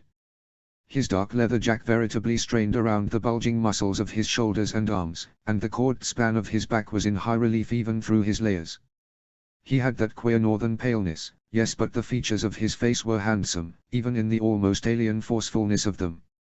His brow ridge was pronounced and carried a worthy frown when one of his companions said something in that thick lilting accent they carried, while his jaw was square as an anvil. But his eyes were large and silvery grey, and his lips were familiar with a smile. The full force he turned on her after giving his greetings to her lord father and knightly uncle. The massive hands that he'd curled around the reins of his horse so strongly were warm and gentle as he reached for her own, and his lips cool on her skin as he bestowed a kiss on the back of it. He winked at her brother and nodded to Lysa, who merely looked on in horror until her father cleared his throat and she smoothed her face. The days he had spent with them on that first visit were a dream that she'd never wanted to wake from. His enchanting burr, and the way it wrapped itself around certain sounds and words were a marvel. The way he'd walked through Riverrun, his boots thudding and his back straight. He had hammered his way through the yard, fighting squires and knights both and defeating most handily, all except the Blackfish and Sigrill. It would not be until a few years or so later when Jaime Lannister visited them that the yards of Riverrun would see a similar thrashing by one singular sword. He was like the sun itself, a bright lance that none could ignore. His laughter was a beautiful wild thing, something he shared easily and in turn used to draw similar humors from those around him. And he was to be hers, and she his. She remembered dreamily asking her maester why would anyone ever bother to learn High Valyrian when they could ride north and hear a musical tongue that surpassed it. The outrage on the man's face had cut through the fog and had her face as red as her hair, Lysa snidely told her later. So many dreams she'd had of their life together, so many hopes and expectations of the joyous years they would share she'd had as they'd waited the next few years for their day of bonding to come. More visits and a tourney in between, and the brightest day of her life was drawing ever nearer. And then his sister went missing, and all the word they had gotten was a lone guardsman who rode ahead to Riveron bearing his lord's apologies for his absence. Then he too, loyal man that he was, turned his horse south and rode away. None returned, for what dragons took they seldom gave back. And soon after they had gotten word on dark wings. Men of great standing murdered in the vilest mockery of justice, and half her heart was one of them. And then the darkness swallowed her vision. Her siblings tried to draw her from the mires of her sorrow, her uncle looked to console her with soft words and gentle touches. Her father with work and responsibilities, and it worked for a bit, until she recalled that everything she was doing and had been prepared for had died with Brandon in King's Landing. Until her father called her into his massive solar and told her that even with the tragedy of what befell Brandon, Lord Ricard had another son. And he'd be wedding her in his brother's stead. Her first genuine instinct was to shriek and cry in defiance, as Lysa surely would. At the least, rail at him about how could he be so cruel as to simply throw another man at her as if her tears were for the wedding she'd lost, and not the life of the man who she was to share it with. But there that day, before his great desk, she saw the concern and worry in the blue eyes she shared with her father as he awaited her response. So she straightened her shoulders and smiled a painful one that threatened to bleed her lips at their corners, and nodded to her father and in a voice that only broke a little thanked her father for the honor and his efforts. When she looks back now, she's ashamed on her tepid reaction to meeting her late betrothed's replacement. She'd met him at the tourney that had ruined everything, but had been so enamored with his older brother that she'd barely remembered it. He simply didn't leave much of an impression, not like his brother Brandon or his Stormlord friend Robert. That same Stormlord was present at her wedding, a storm brewing between his thick black brows as he'd impatiently waited for the festivities to finish so he could continue onwards to his ancestral seat. Her husband had spent much time conferring with her father, uncle and John and Sir Denizarin and the Baratheon lord, pensive looks a constant on his face whenever he looked at her. They were in the midst of world-shaking days then, when the dragons would doubtless fall to the rebels' righteous wrath. After all, how could they not? Justice has no duty to the wronged but to the many instead. Those were the words of a Septon of her youth, and in the rebellion, this was proven. It wasn't stark steel that cut down Aes, though it was just that which ended Rhaegar's time on the earth. It was unsteady feet and a long train that ended the Mad King and freed the realm from the tyranny of he and his son. But the seven realms all still give homage to the dragon banners, and while some chafe others are content with the way of things. And Rhaegar Targaryen's last child and Aes' grandchild now plays and sleeps in the halls of the man who he burned to death, alongside her own children. And will one day marry her firstborn daughter, alongside a Dane of Starfall for her she-wolf Arya, and somehow her baby boy, her Brandon, was bound for the seat of her mother back in the lands she'd left behind. She still didn't know how to tell her father of this, so she's kept that tidbit of information from any letters she sent him. He'd doubtlessly dreamt of a Lannister heir for his grandchild, a great alliance of the central and upper realms of the land, bound together in blood and a shared loathing for the House of the Dragon. Her head told her this was all heathen sorcery and need not be acknowledged, but her Ned wouldn't brook any resistance to these touches from his gods. He was a good man, a loving husband and a joyous father, but he held his old gods close to his heart and wouldn't set them aside for want of anything. It's ironic that the fearful image of the hulking Northman who made bloody sacrifices to the heart tree that she so feared her father was wedding her to eventually came to fruition with Brandon's younger brother, a man who wasn't as tall, handsome nor as muscled as his elder sibling, but was somehow so much more kind. Most men made betrothals for their children based on trade, armies and wealth. This was what her father prioritized when he looked for matches for her and her sister, while Ned only cared what his trees would have of him. Somehow, she doubts that Ricard Stark held his faith so tightly, when it came to who his children wed. Her ponderings were interrupted with a pat on the arm from her little Brandon, Bran as his siblings and cousin called him. She looked at him, seeing little of his namesake but much of his father in his face. His eyes and hair spoke of her, but his longish face and soft eyes that saw much was all his father. Even now, he did as his father would when he saw she was caught in her memories of darker days. He rested his head against hers as Ned would and cupped her cheeks as he transferred his warmth to her. What her husband wouldn't do, is then pat her cheeks roughly with his somehow sticky little hands and blow a raspberry on the tip of her nose, causing her to laugh and hug his warm little body closer. Ned would just hold her with his large, scarred hands and whisper something in that lilting burr of his, telling her she need not carry it alone. Bran couldn't speak yet, nothing beyond babble, but he said more than enough through touch. He was her sensitive child, the one who seemed to remind her of the mindfulness of her uncle Blackfish, who for all his brusqueness in his carriage, seemed to just be so understanding of what others needed. When her moonblood first came, he understood instantly and had corralled her younger siblings into his day, keeping them away from her and out of her hair. Lysa had complained for days afterward about him nagging her into helping him with everything he could, while Edmure had just glowed at being included. Bran was something in that same way, always giving a hug or smile when one was most needed.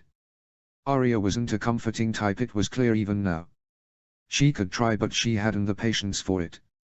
Sansa gave pats, her father's general standoffishness her stark inheritance along with her longer face. Robb embraced, but his was a big brother's place and for a mother it did not do much, but of her 4 lovely babes only Bran gave hugs that lifted the spirit. Ned even felt so, as she would often find him holding Bran close on the days that were particularly difficult. He had never specifically said so, but she long knew what was understood did not need to be explained. She was playing with him walking his unsteady little feet up her belly and her supporting his bum in her hands when Ned entered the room, his eyes warm when they fell on her and their babe. "I was looking for this one at the high table tonight, as well as yourself, my lady." Ned rarely raised his voice, but living and loving him for these past years it was easy to pick out the amused chords in his northern rumble. The other pups were there in all their terrible selves, but this one was missed. He said softly as he reached for his son, his large hands gentle as Bran flapped his chubby arms happily at his sire. "He was fussy earlier, and I felt mayhap a quiet meal of just the 2 of us would soothe him, my lord," she offered, her freed arm sweeping to the table with half-eaten food. Bran was still on the teat, but his nurse had already fed him, so Catelyn had interspersed chewing with playing with him, and had not eaten her fill as of yet, which she resumed as her husband held the babe. "Funny, he seemed fine when I saw him with the Nuri woman earlier when she brought him to watch Robb and Jon in the training yard." Ned was lifting Bran up above his head then, kissing his bare feet as they kicked in glee at the exercise. "And how did the boys look then, husband? Are we to have 2 additional knights sworn to us, besides Sir Roderick?" she asked around a mouthful of cool mutton, the spices that cook infused the meat with singing in her mouth. Ned harumphed at that, a grimace of distaste on his long face at the thought. Robb won most of their matches quite handily, but that is to be expected. He has been trained for the last year and Jon is still new to this. He explained with a knowing look at Catelyn, who flushed with guilt. "It's not the boy's fault that his parents chose as poorly as they did. Sir Roderick tells me that Jon is a fast learner all the same, and he's eager in their drills. Robb is much better still, but they push each other to be better, never settling." Her husband smiled then, a real one that brightened his eyes as he blew bubbles on the delicate soft skin of Bran's belly as the boy giggled and squealed. "Lord Karstark didn't miss me at the meal, I hope?" she asked, a question in her eyes. The broad shoulders of her husband lifted in a shrug as he went back to lifting Bran above his head.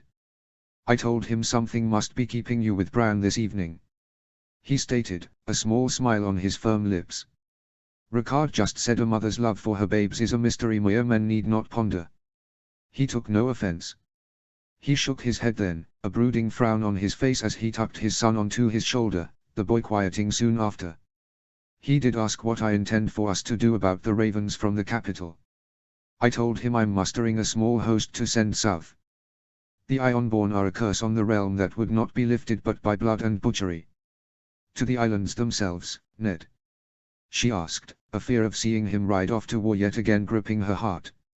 He knew her too well, for he placed one hand on the back of Bran dozing against his shoulder and extended the other to clasp hers, giving it a reassuring squeeze. "Nay, to Seaguard more like. No more than a couple thousand, with younger men like Benjen as the majority.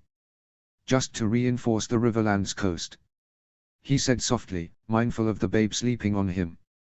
"And all the letters he sent, you've..." Ned looked at her intently, a calm in his eyes that she did not share at this moment. I burned each letter Balon Greyjoy sent me, my love, swiftly following my reading of them. And I watched them char to nothing each time. He reassured coolly, his brows furrowed as he looked at the low fire in the hearth. He misliked the intrigue, she knew. A man like Eddard Stark would not have associations with men like Balon Greyjoy, someone who balks not at such villainy as rapine and pillage. So it was all the odder when Greyjoy reached out to the Lord of Winterfell for the first time 3 years ago. Robb had been a few moons shy of his 5th name-a-day, and a scroll bearing the golden kraken of House Greyjoy had come on the wing of a greying raven. The man was no wordsmith, but he had a forceful way that carried even over the quill and ink. Alliance he asked for. Non-aggression should any conflict arise between the realm and the Iron Islands. Ned said neither yea nor nay. He said nothing to any of the ravens that followed. What he did do was send word to House Mallister that tradesmen and merchants had seen an increase in shipyards in the islands. What the Eagles did with that, was up to them. Now the Martell princess who held the realm betwixt her fingers was sending letters for aid to all the houses of the realm, both great and small. Will such a token force be sufficient to the princess mother's demands? She asked, a real fear of reprisals against her family making her question sound snappish. The perceived realities of our resources shield us, my lady. Ned said as he slowly stood to cross the room and easily lay Bran in his crib, placing the furs lightly around his body, always a fear of him overheating present. The Stark blood, he said.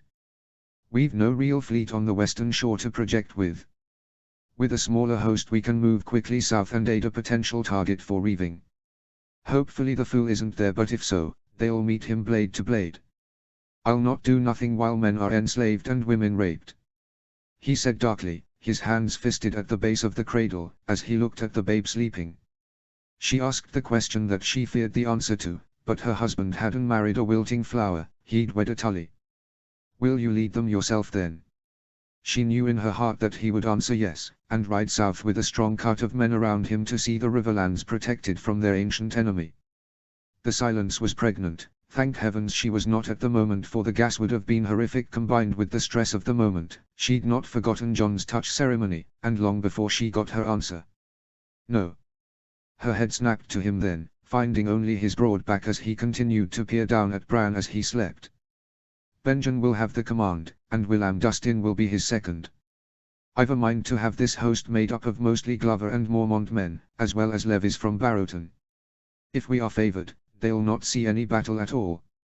He stated softly, reaching his hand into the cradle to cup a tiny foot. I must needs be here, something is telling me. Robb is asking me odd questions about things that no boy of merely 8 name-a-days should even ken. He carries an odd air it appears, and only seems himself in the yard. There is an age to his gaze that wasn't always there. I've not seen such strangeness in our son, Ned. Her frown was quick and heavy. He has been distracted, yes, but I've mostly put it down to him now having a real rival to challenge himself against. He used to really lament it just being him alone with our girls, but now with Jon here and then Brandon coming soon after, the dynamic shifts once again. You need not brood about this, husband. We've been blessed by the gods with wealth, plenty and fertility. Enjoy it, my love. She crooned, rising from her finished meal to lean her head against his strong shoulder. His free hand was warm as it found her cheek, and he kept looking at their sleeping babe, seeming to take a measure of strength from his innocent slumber, uncaring of the world around him.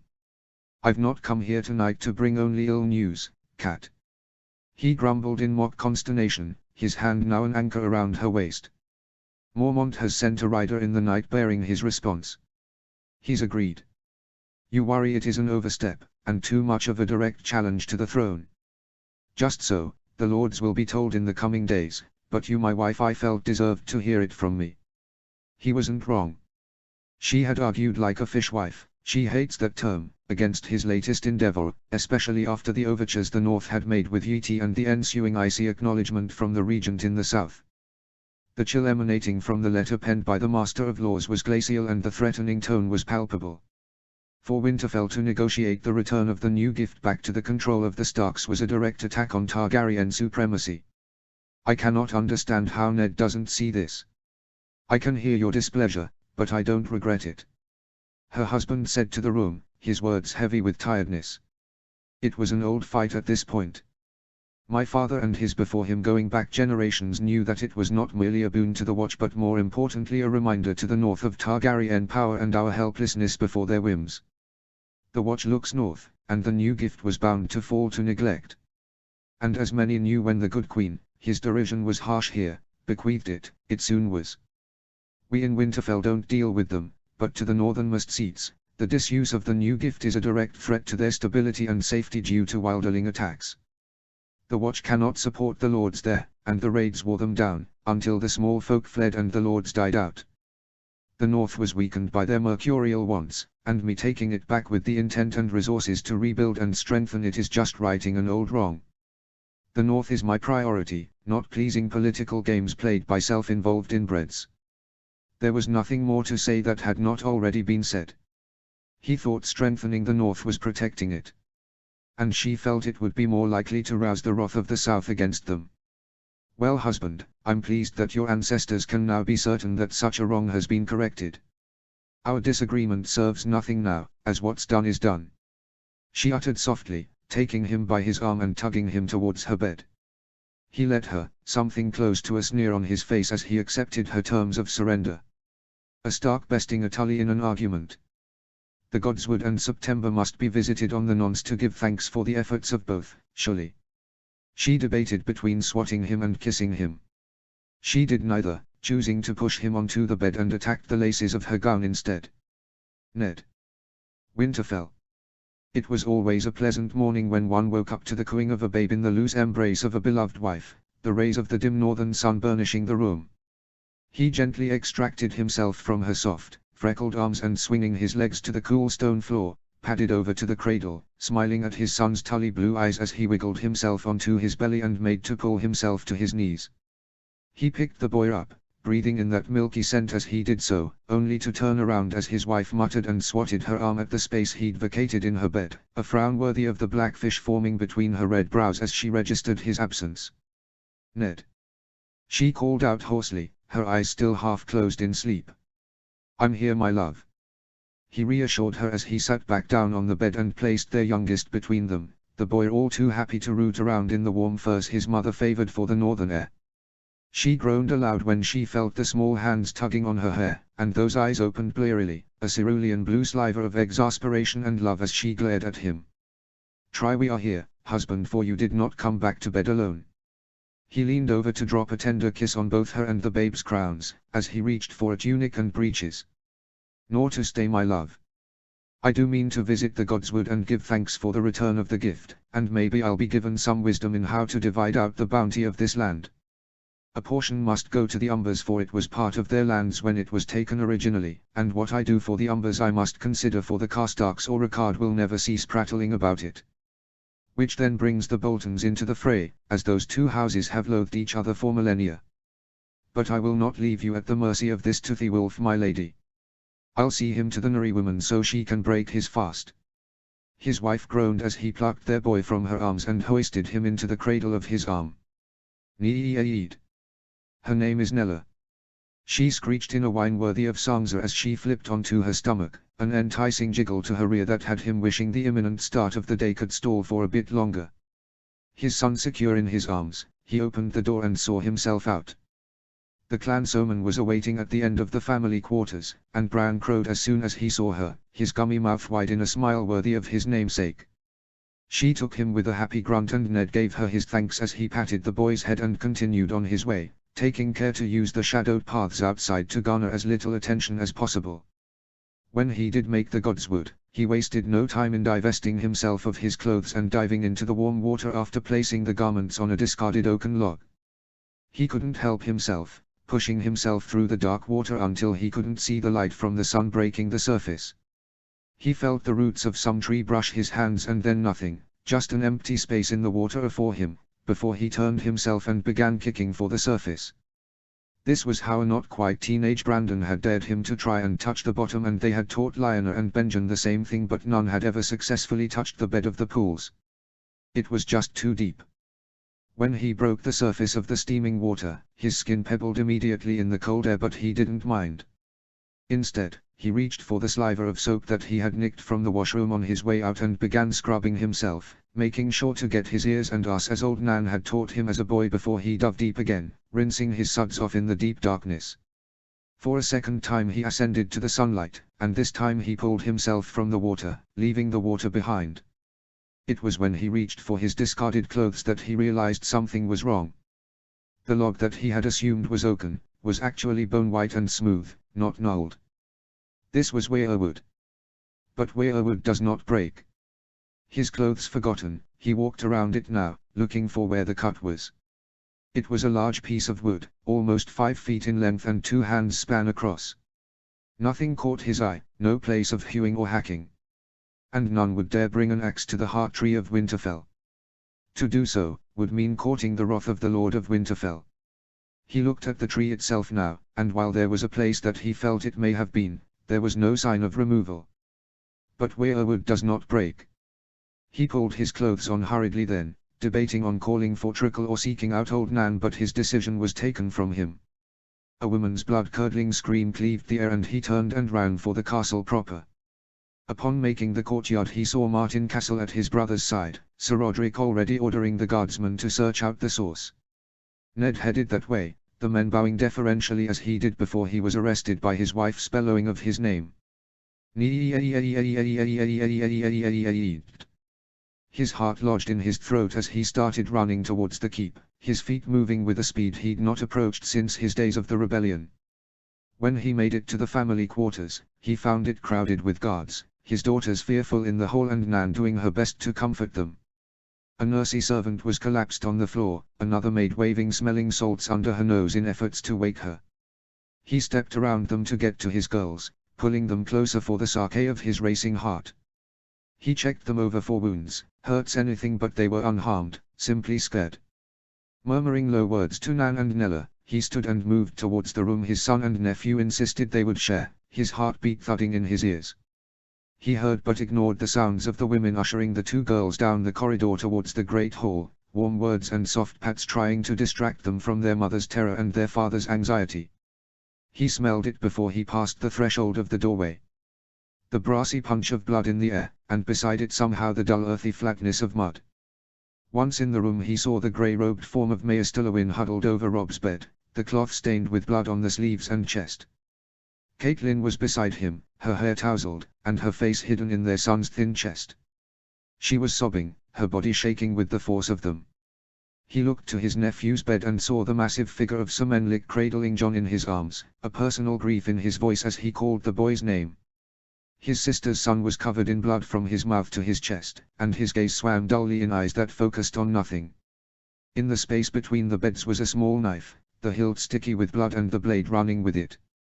Ned Stark, Lord of Winterfell and proud father of 4 and uncle to 1, fell to his knees and stared wordlessly in despair. End. Chapter 10. Notes. See the end of the chapter for notes. Chapter text. Chapter 10. The Red Keep 292. Elia. Ashura came back to the court of the capital accompanied by a gale of desert spices and childhood loyalties. She brought with her the 2 eldest daughters of her prince, the little spitfires they call the Sand Snakes. And the flower of her own heart, the precocious Braina Dane. Elia had been holding court in the great hall from her specially supportive throne that her brother Doran had gifted to her from Lys, working to settle the last petition of the afternoon when one of her ladies, Lady Tyler Dowd, purposefully swayed on the side of the room, her yellow silk dress a lovely brand of color in the stifling room. The princess mother flicked a hand and immediately afterwards a small page in ochre colors ran surreptitiously towards Sir Lyle Crickehall, who stood guard at the base of the throne, his white large form a tower to her right. The boisterous knight accepted the boy's offering, his gauntlet hand surprisingly nimble as swung his thick arm back, proffering it to her. Accepting it, her smile was immediate, nut-brown eyes noting the purple and white sigil and the messy scroll that the scepter of her childhood used to vocally lament. Elia tapped her marble-tipped cane on the stone floor, the lovely gift from her good sister Melorio working resoundingly well to silence the 2 landed Crownland knights who had just been shouting and crudely gesturing at each other. "Sirs, please," she began, the headache that somehow always found her whenever she sat petitions throbbing as the 2 glared at each other and her in turn. "To be sure, this dispute is due to the fact that your Causa, her stick pointed left, broke from the enclosure and wandered onto his lands, The cane swung right now, and died, and now both of you claim ownership of the meat, yes. The court tittered at that description and both men flushed at the noise and the derision it encompassed. Sir Left abandoned his glare and tried for pleading now, his face flavored more by petulance than entreaty. My princess, I'm a man of barest nobility. He whined, his voice like that of one of her children now. To one of such vaulted lineage a cow is perhaps just a cow, but for those pitiful folk who look to me, it's sustenance. Milk, meat and a means of turning the soil for seeding. I've no issue with Sir Hemi before this day, but the loss of the animal will be felt sorely by this family. The least I can do is procure the meat of the beast for their keeping, I think. Sir Right or Hemi, as he was introduced, began blustering about land rights to chattel, and she felt the joy of her friend's return slipping behind the exasperation of court tedium until she could stand it no longer. She rapped the cane on the floor to silence the room and took a breath to steady her heart. My son, your king, would not have such easy neighbors fall to fighting on such a small matter. For the owners of the cow, there will be gifted a replacement from the king's own herd, to ensure the family has milk, meat and the yoke to carry. She smiled tightly then, her mind walking out the room before already. For the owner of the land, I bequeath to you the spoils of the animal and the order for a small feast to be thrown in the name of King Egon at your holdfast, and will gift you 3 casks of Arbor gold to be enjoyed there. This ends both the dispute and petitions for the day. They will begin again tomorrow in the morning. She shakily arose at that, accepting the brisk bows from both men as she waited for steadiness to find her feet. Her slow steps to the anteroom were marked with the tapping of her cane and the heavy thud of Sir Lyle's boots. She let him precede her as they walked towards her chambers, only to be accosted a few feet from her door by a trio of children, 2 small heads of silver and one as darkly dressed as her own, and Sirs Barristan, Lewin and the newer Crown Lands Kingsguard Sir Robel Riker hot on their trail. Mama, Lady Usurper is here with Barra and Nym. Rhaenys Targaryen, Crown Princess of the 7 Kingdoms, nearly knocked her mother over in her haste to announce the news. Her most Dornish-looking child, Rhaenys, was the one most prone to worry over her mother's health. As evidenced by the way her thin arm snapped out to grab Egon and their Aunt Daenerys before they did any harm. Nym says Uncle Oberyn wanted to come but thought he should go thump the Pirate King first. Her happy giggle was a welcome thing after a long day in court. I'm sure he did. Elia reached out to tweak Rhaenys' nose, only to have her daughter dance away from her fingers as she looked around, as if embarrassed to be seen cavorting with her mother. Has she grown so old so fast?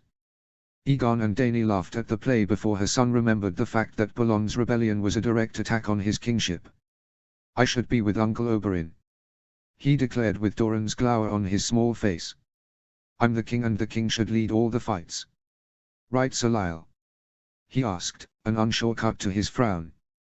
Yes, a good king fights, your grace. But a wise king only fights the battles he needs to. He has other men for other battles. The big man said with an uncommon seriousness to his bearing. Daenerys, who had been quietly observing from the side, broke in here. Is that why Visi is going to Lord Hornhill? So he can fight the battles for Egon later? The silence that followed her innocent question was thick, as all now knew the most likely reason for Egon's bad temper was fear of abandonment. All it took was an exchange of letters between herself and her elder brother to reveal the truth. Dear sister, just as Oberyn acted out when I left you 2 and the water gardens behind to learn from mother, so too does Egon. Oberyn had you to remind him he wasn't alone, just as Egon has Rhaenys and his aunt. He will settle in time, just as our brother did. Viserys hadn't left yet, but the preparations were underway. The only thing keeping his journey south from beginning was his insistence on foregoing a Kingsguard protector. Rollo was insistent on Sir Leraine going with him. Viserys was just as adamant on the man either staying here or going to protect his nephew's betrothed in Highgarden. Both she and Lord Euronwood agreed with the second son of Aes, but Rollo was his mother, and she was unmovable on it. And Elia wasn't going to intersperse herself between 2 dragons unnecessarily. Prince Viserys goes to Lord Tarly of Hornhill because the 7-point star teaches us that iron sharpens iron, princess, and few men are more known for their iron than Lord Randall Tarly. Sir Lewin Martell cleaned it up smoothly, her uncle's ease with children both welcome and saddening. Children, any more questions will have to wait until our meal tonight, for I have guests I need to greet and I'm certain you have lessons. Sirs, your charges will be on their way. Elia's tone brooked no response, and her tiredness from being on her feet must have been clear, for Rhaenys quickly hustled her brother and aunt onwards in the direction of the Grand Maester, her uncle, Sir Robel and Sir Barristan struggling to keep up with the children's endless energy. Now the cane wasn't enough. Sir Lyle Hall was a big man with a tendency to bellow and boom when a softer voice would be preferable, but he was at the same time a conscientious man as well. He proved this by gracefully offering her his arm, and once she'd accepted it, he led her the rest of the way into her rooms, delicately half carrying her to her preferred seat, a firm-backed monstrosity in of wood and gold and orange stuffed velvet stitched with the Spear of Dawn proudly on the back. She muttered her thanks and with a heavy exhale, dismissed him with a wave and one smile. She reached for a few of the cold black apple tarts on a tray that her handmaids knew she loved. She'd never tell Connington so, else he might strangle her himself, and was eating one quite messily and had another in hand when the resounding knock of Sir Lyle's hand on the door interrupted her. "Lady Usurper to see you, Your Highness."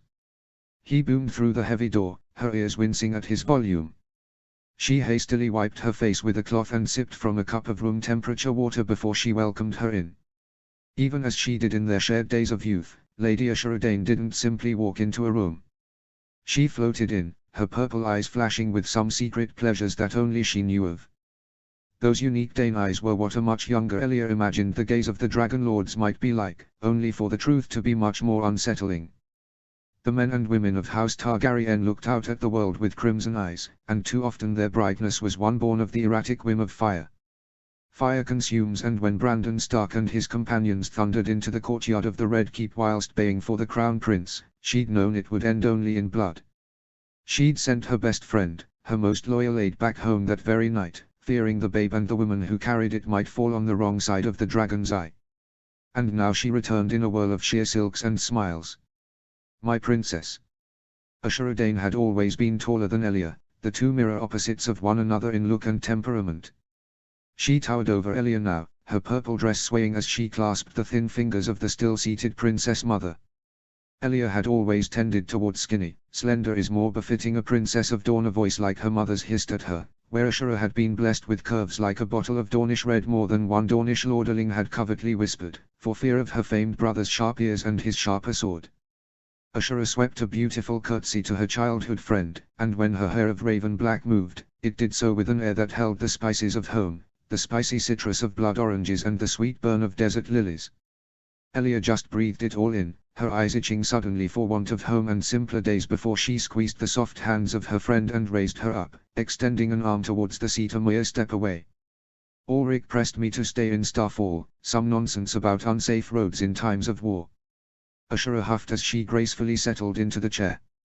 He even tried to make me leave Braina behind, as if that would still me. Thankfully Obsh took a few days of hospitality from us on his way back from Old Town and used his princely ways to turn my jailer's mind. She smiled then, the same crooked one she'd first bestowed on her dear frail princess when they'd met as children. Elder brothers are a menace, no matter how old we get. Elia just laughed then, a sound that seemed strange to her own ears as her old friend beamed at her.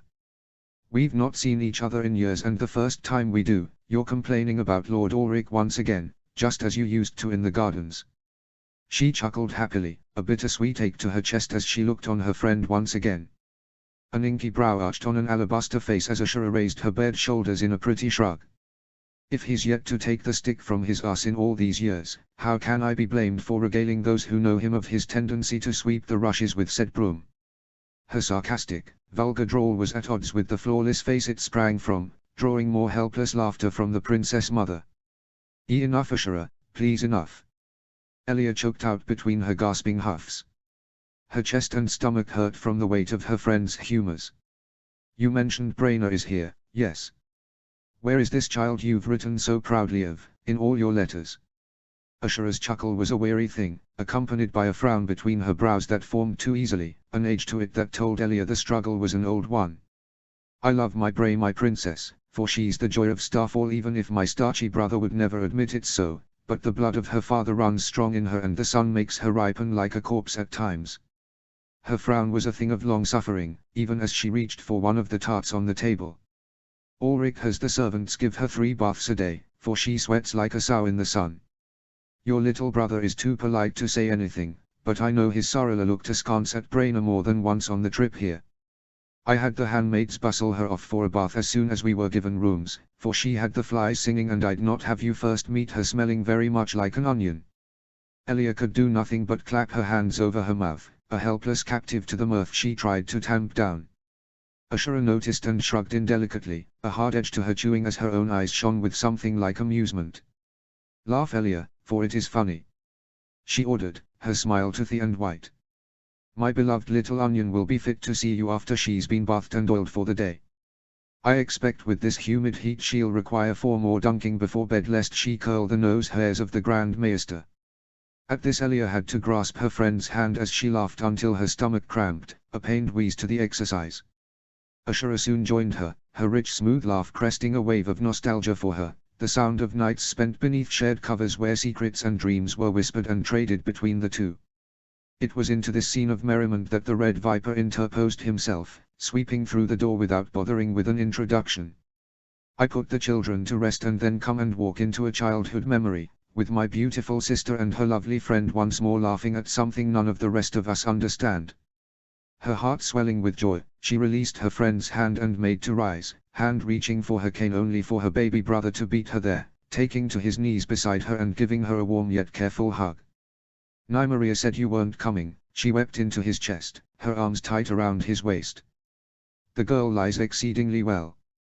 Especially when it's to surprise her favorite aunt," he drawled softly as he returned her embrace.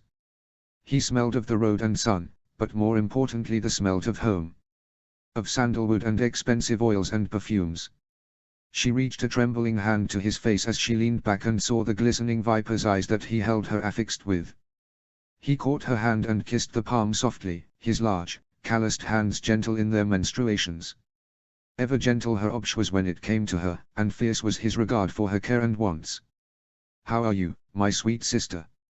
His black eyes were roaming over her, taking in what she knew he'd see, her pronounced collarbones, her thin face and lank hair.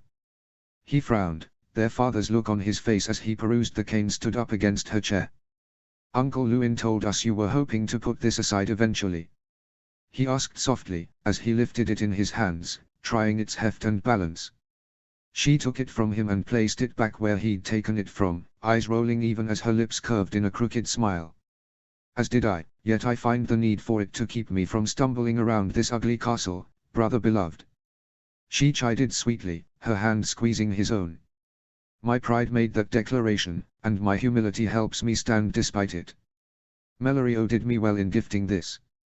Whether I totter with this stick or stalk with the grace of a red mountain panther, my enemies find me altogether wanting. It is because I am both a woman and Dornish, though I cannot say which offends them more." Oberyn's eyes were warm as he returned her squeeze with a careful one of his own, his smile edging towards sad as his serpent's gaze danced between her and Ashura beside. "The womanly bits are ever the greater offense to these northern barbarians, sister mine. I'd suspect they rather hump each other than their wives, with the way they fear a ruling pair of teats." He drawled his thoughts carelessly, his eyes of pitch fixed to the woman to whom he was most loyal. Even the Breakspear was beloved of the realm, and he bore the look of our family most proudly. The chastisement he was seeking from her was on the tip of her tongue and preparing to fly, but his deserved scolding was interrupted by what sounded like an argument outside her doors. "I will see her ser, and you will not deny me." Roller's shouted declaration was met with a murmured response from Sir Lulcra Kehal, who Elia had seldom heard in anything less than a boom or bellow. "Sir, she is the Dowager Queen of the Seven Kingdoms, and if she seeks to speak with the Princess Mother, who are you to stand against her?" The starchy reach accent of Sir Castan Fossaway of the Green Apple Branch was heavy with censure and heard through the door, along with the shifting feet of 2 men in heavy plate armor in a suddenly small hallway. Oberyn was already on his feet, her cane forgotten as a chilly cast settled on his countenance that left his normally smiling face placid, which did not bode well. She snatched up her discarded aid and swatted him with it, her eyes telling him to sit even as she ordered Sir Lul to welcome her friend in. Roller pushed past the massive knight into the room, her twisted face and wild eyes holding an eerie similarity to the ghastly visage of her unwelcome dead husband as she marched upon its occupants, a woman on a mission. Her right hand was a claw, clutching a wrinkled scroll that she waved as if it were a flail to beat upon Elia. "I told you this would happen, Elia. I told you the Northmen hold no love for us, but you insisted on sending my grandson to those savages, and now he's maimed. He sleeps as if in a coma, and Stark didn't even deign to tell us. It fell to Ser Menlik to inform me of my grandson's treatment.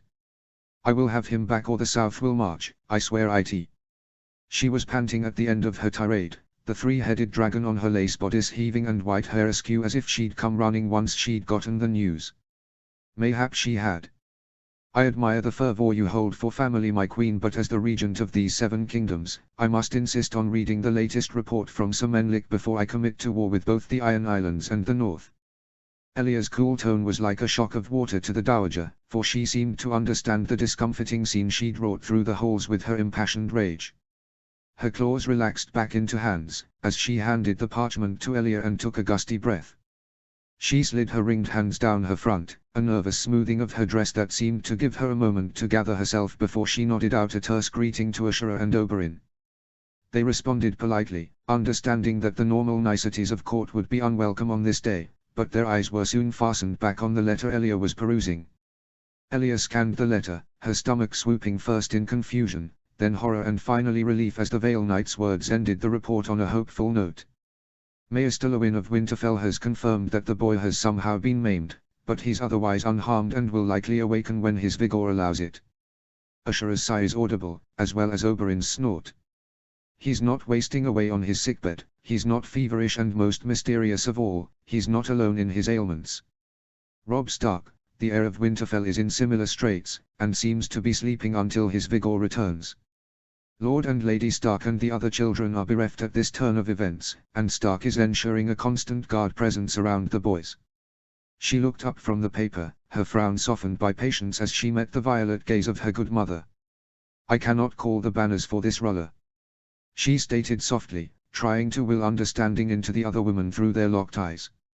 I can't even begin to understand what would be the deciding cause. We're to march on the north to teach Eddard Stark a lesson about the mistreatment of a member of the royal family, when his heir's sickbed is right next to the boys.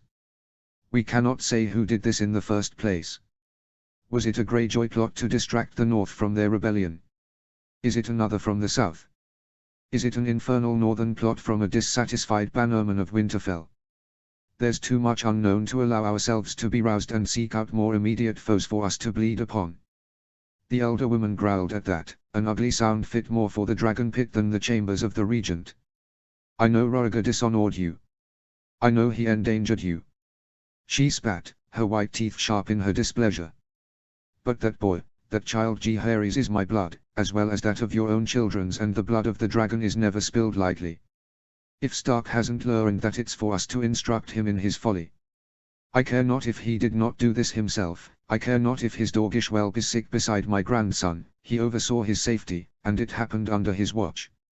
I cannot command the realm's armies, that was misspoken in the wake of fear and fury, but I will see my grandson returned to me, Elia. If not by your command, then by my will. Oberyn's dark eyes were flinty as they rested on the dowager, and while his posture was relaxed there was a telltale stillness to his face that spoke of a viper poised to strike as he watched the exchange. Across from him Usurper was openly concerned, her face worried at the two women. She'd had several letters from the younger of, attesting to the united vision and strong friendship they'd shared.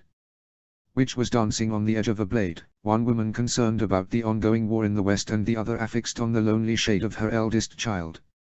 Before we both say something that we cannot take back, I suggest we revisit my original suggestion to you, my queen.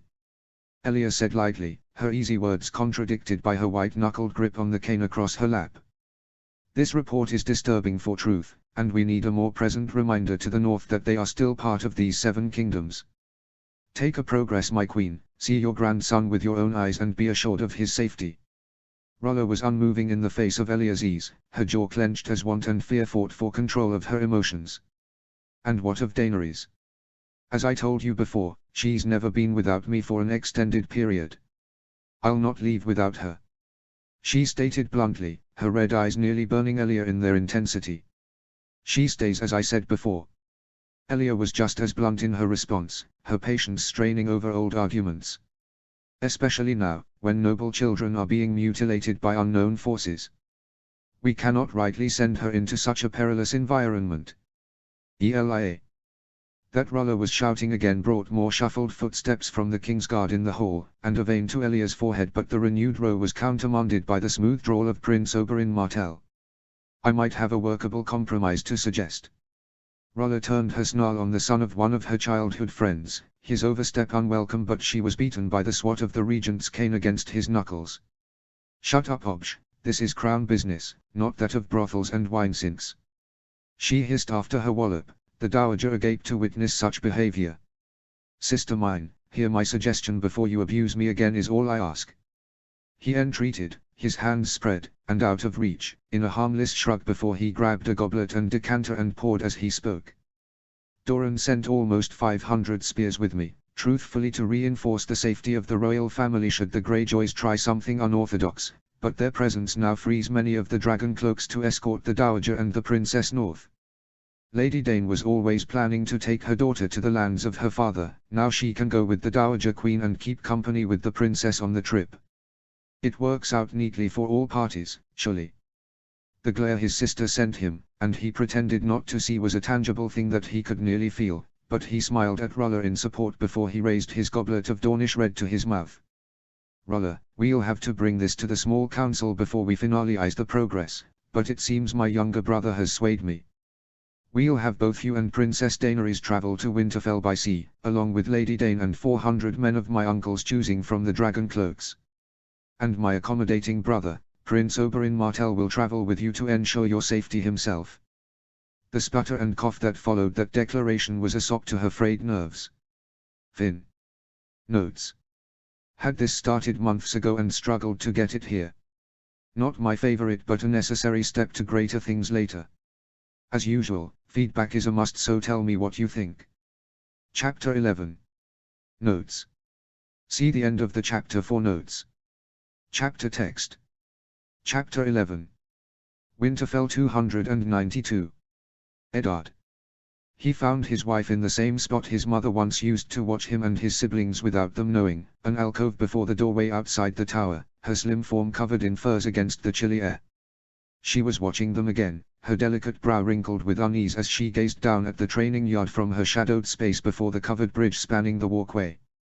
Their youngest babbled at her as he patted her hand that held him in the crook of her side, but it was unheard, her focus on the activity in the courtyard below. He followed her gaze, seeing their recovered son and his cousin as they went through their drills, Sir Roderick's harsh growl chiding faults and praising feats. Sir Menlik was a wall of white behind the boys, his eyes fast on Jon and his movements. Both boys were moving through their motions well enough, but something about it reminded him of how he and his eldest sibling Brandon would act whenever their father and mother took the time to observe them in the training yard.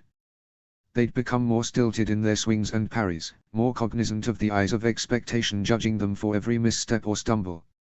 You see it too, she said into the dark, her voice flat and grim as she switched Bran to her other side, her eyes pressed to the boys.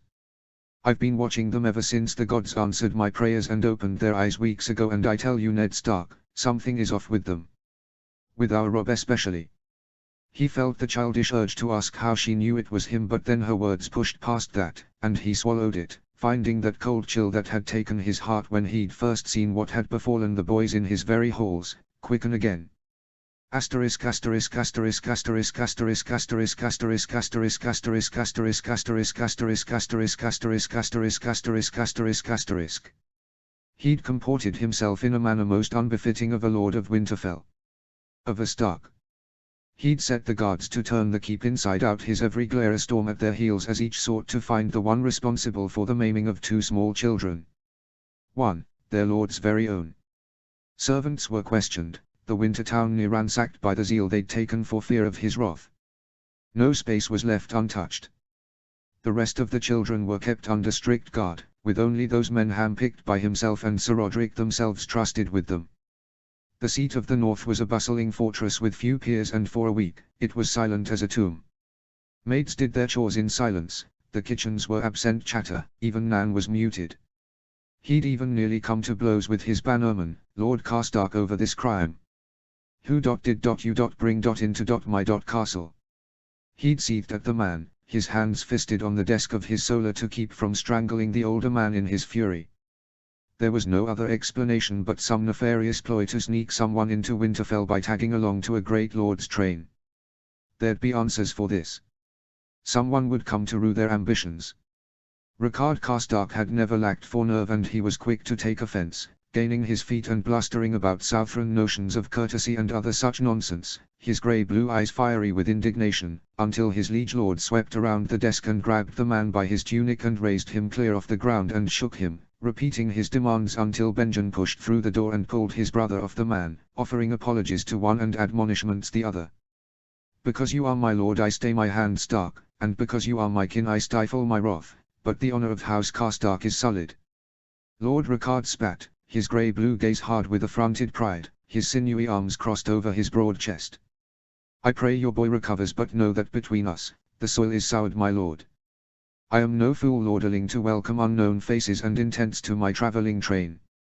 Having said his piece, he stormed out the solar, the barest nod directed at Benjen, who stood beside the door, a lean column of disapproval covered in leathers as he looked at his elder sibling. The heavy click of the door shutting behind the man was jarring in a room silent but for the loud rebuke in Benjen's gaze, which upon meeting them, Eddard couldn't help but notice was rather similar in shade to those of the man who had just quit his presence. That was a blunder worthy of Brandon, if I say it true. He drawled out a chord through his voice that told Ned he found this at least slightly humorous. More a wild wolf than a quiet one. I return from keeping your guards from terrorizing the people of the Winter Town only to find my icicle of a brother shaking one of his lords like a sack of barley grain. He winced at that, not wanting to seem a tyrant to his people, but the memory of the boy's dull gazes, of Kat's wails and sobs and the confused faces of his girls left him slightly hard of heart. You didn't see it, Ben. He bit out, his eyes back in that room stuffy with the scent of iron and dirt. You were doing whatever you find yourself to do, and my boys were bleeding in their bedchamber. Fevered. Blood running down their faces and necks, hands mangled and slick with it. My wife, weeping as she cradled our son, my heir to her chest. I love our people, but this is my blood. The Solar was silent in the wake of his frankness, his brother's eyes downcast with filial sympathy. And there is nothing that tells us who or what did it. The guards were posted as they should be on all entries to the family quarters. Roderick questioned them all and naught was amiss. And may the old gods help me, but Cat is afraid that mayhap this was some errant notion of John's, some poisonous whim inherited from Madeus, and what can I say to that? He ground out, his brother's gaze locked on his own. We know that accursed family of his sire had all manner of queer notions that they were inflicted on others as well in turn. If I send him back the South will devour him, but if he stays, what if my girls are next to be blooded? Benjen said nothing to that, only tilted his long face to the side with one thick brow raised as if skeptical of the threat their sister's son could possibly be. He felt his eye rise at the look, the blissful ignorance of his brother's existence an affront to his present fears and sorrows in the wake of his family's violation. The fool has no ken of what it takes to be a father. What it gives you instead. Fear. No understanding of the fears of the world hurting what you love the most, love so much it scares you. All he cares about is his blasted wall, skulking about in his black leathers in petty rebellion for my denying him the oath. He felt himself step towards his remaining sibling, not knowing whether he was going to throttle him like he'd done Karstark or batter him like they'd do as boys, but for the interruption of Tamard the guardsman at the door. Benjen's eyes had widened at his approach, only for the voice of the guard to grant him a reprieve, which he used to step to the door and ask why they were being interrupted.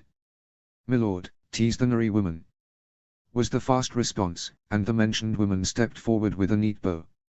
"Lord Stark, the Maester says the boys' fevers both broke and they seem to be fixing fast," she said with a hopeful yet small smile on her lips. Benjen's large hand was welcome as it fell on his shoulder, the pleased squeeze of bony fingers felt through the thick tunic Ned had been wearing for the last 3 days. 3 long days of gasping breaths, sodden furs and rattling lungs. He'd watched in horror as the boys' small bodies tossed and heaved as they fought for breath, faces florid with just the effort of taking in air. Caitlin had turned a silent spectre through it all, a flatness to her eyes whenever she looked away from her first child and met his own. There was blame there, even though it never found its way to her lips, but he knew its look. He saw it every time he glanced at his reflection in the looking glass, his father's judging grey gaze glaring back. He'd asked the old gods for their blessing. And blessings were never absent the accompanying testing. But now his boys were living the trial he'd prayed for, the tribulations he'd wept and cut his very flesh for. The gods give you a goblet running with the richest of meads, but neglect to tell us of the flint chips hidden within the dregs. Let us go see the boys, Ned, and then mayhap a raven can be sent to Barrowton to let Lord William know that he and his host hasn't been forgotten. Benjamin suggested softly, his hand still fixed to Ned's shoulder. The white bark of the heart tree knows Lady Dustin will have dripped her silky sourness into his ears at our delaying. It said much that with the tense and harried atmosphere of Winterfell the conflicts being fought in the greater realm had been momentarily forgotten. The bloody waters of the Sunset Sea, flowing red with the blood of salty ironmen and all those who answered the Princess Mother's calls, from as far south as Dawn and the Uber, to as north as the Lords landed in the Cape of Eagles. "Yes, brother, let's," was all he said before both strode from the room. Asterisk asterisk asterisk asterisk asterisk asterisk asterisk asterisk asterisk asterisk asterisk asterisk asterisk asterisk asterisk asterisk asterisk. That was weeks ago, and, in the time since, it was as if the gods had laid down their oughts with Winterfell and bore them some small manner of a warm regard. The boys, in the wake of their fevers breaking, and who'd ever heard of two people flushing themselves of the sickness at the same time, had quickly recovered, regaining their color and then consciousness within a matter of days. Sadly, the maimed hands they had were permanent, as nothing could be done to reattach the digits, both little fingers of each hand now absent.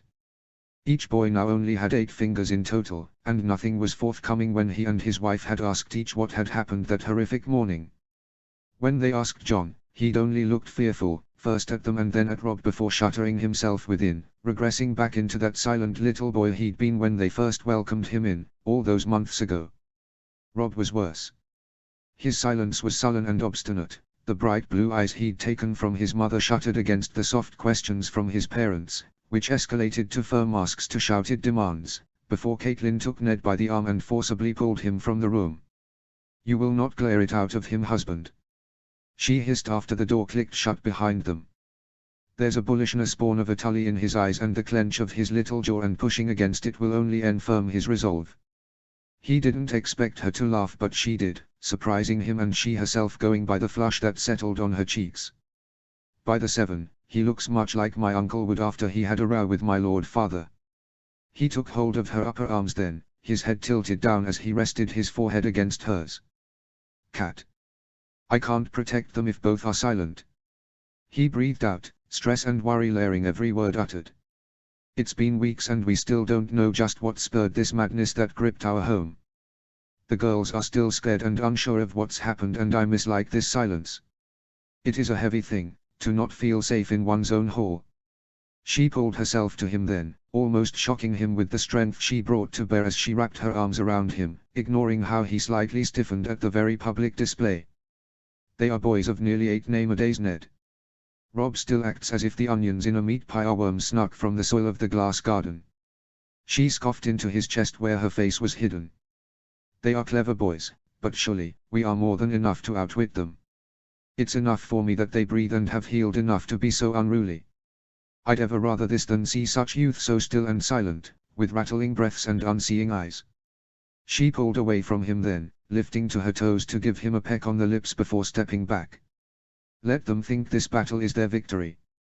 The gods gave them back to us, surely, they will see us to clearer waters." So, they bore the boys' miniature rebellion in falsely good cheer. Benjamin was seen off with little pomp and ceremony, just good plate and kit with a few hundred men of the surrounding lands with him, riding hard for the Barrowlands and the waiting Lord William Dustin. All the while, Lord and Lady Stark celebrated the recovery of the twin pups as the people of the castle had taken to calling them, even if whispers still flew fast and fierce as to what exactly had happened to them. But otherwise, the lockdown remained in place. The boys to their room, lessons occurring with Maester Lewin there and meals taken in the solo with the family, where the girls were still confused as to why their home was so much smaller. With guardsmen around every corner. The awaited answer to their troubles came soon enough, but not from a welcome source.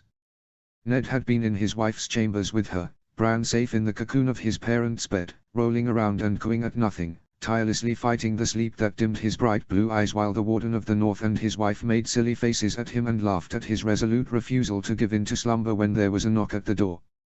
Bran, who'd been moments away from a satisfied doze, turned his head at the sound. Happy babbles renewed as he patted his father's leg and made to lean against it as if to stand up. "Nay, Brandon Stark. 'Tis time to rest," was his father's firm admonishment before he stood from the bed, pulling on his breeches and tunic and going to the door. "It's Lewin, my lord. Normally I wouldn't disturb you at this late hour, but there's been a raven in the night." For a second there was worry in his throat, as Benjen was the first thought to come. "My brother is dead or wounded far from home, and I was the one who sent him there to fight and war in my place, when I choose to stay here where it's safe and warm." Brandon. Father. Lyanna and now Benjen. He just stood there at the door for a nonce, staring without seeing, deaf to the repeated knocks from the maester. It was only when Caitlin, with Bran in her arms, nudged him that he came back to himself and opened the door. "It's from the capital, my lord," was all the tired man said before he offered the unopened scroll to his lord and stepped back into the gloomy hallway. Ned opened it, lip unconsciously curling at the three-headed dragon stamped in the red wax. His eyes scanned it, tension leaving his body as nothing was mentioned of Benjen nor battles, but somehow it was almost worse. He could feel Caitlin's eyes on him, watching his face for any minute changes that could tell if the letter meant good or ill. With a sigh, he turned to her, exchanging with her the scroll for the babe. He heard her gasp as she read it, her hand clutching his forearm like a vice even as he preoccupied himself with the babe, taking care to lightly grasp his tiny feet and almost knead them the way he liked. It was a last resort to lull him to sleep, easy but one they didn't like, as too easily it could become something he wouldn't fall asleep without. Starks could be a great many things, but spoiled is not one of them. The Queen Mother comes here, with Prince Oberyn Martell and the Lady Ashura in tow. She barked at the offending parchment, her eyes hard with scorn. Surely there are more appropriate times to be making grand progresses than during a war. Aerys was as mad as any fool, but even he wasn't so reckless. It was the clearing of the throat from the still present maester that stifled her anger, though her sky-blue eyes still were sharp and cold. "I suspect that mayhaps a Menlik has written to the capital of what befell the boys, my lady." Lord Stark did ensure the man his privacy for his reports, as a condition for Jon's presence here. Her chilly gaze flicked onto him then, her old misgivings flaring back to life from the banked embers he'd talked them down to over the past year. Of course he did, maester. She grumped bitterly, her eyes flaying him as he studiously kept his own affixed to their son. Never let it be said that a Stark of Winterfell forsook their honor for a bit of pragmatic sense. The Dowager Queen Rhaella Targaryen, already on her way north with an escort of 200 men and other notable persons of the realm. He didn't want her in Winterfell. He didn't want her in the north. Not her nor her traveling companion of the Martell Prince. Those eyes, similar to Rhaegar's, seeing the red fields of the north, the developing lands, the growing wealth and bounty. Targaryens had no respect for limits nor boundaries. Anything they saw of interest would be swiftly relayed to the Princess Mother and her cabal, where they'd discuss the best way to sink their claws and fangs into it, gorging themselves on the God-given bounty for their own uses. Caitlin brought him back into the room with a darkly colored chuckle, his eyes finding a sharp smile on her face as she scanned the letter again as Maester Lewin played the part of the wall, silent and still. "The boys won their battle, but this wins us the war, Ned." She mused aloud, the curl of her mouth approaching something very unlike Caitlin Tully. "They will break their silence, or they will risk separation so soon after just finding one another. Rhaella comes because she fears this distance between her grandson and his father's house, and Oberyn accompanies her due to the presence of the young princess. Lady Dane, I have no answer for, aside from mayhap our princess mother trusts her eyes more than anyone else. Should we have no worthy reason for what has occurred, Queen Rhaella will be well within her rights to insist she return with Jon in tow, as we've proven ourselves to be unable to ensure his safety." His posture must have told her what his lips refused to speak, for she moved to his side, resting her head against his shoulder and slid her smooth hand onto his where they held their youngest. "We won't let them take him, but we will use the threat of it to crack open stubborn lips," she promised, leaning her warm weight against him.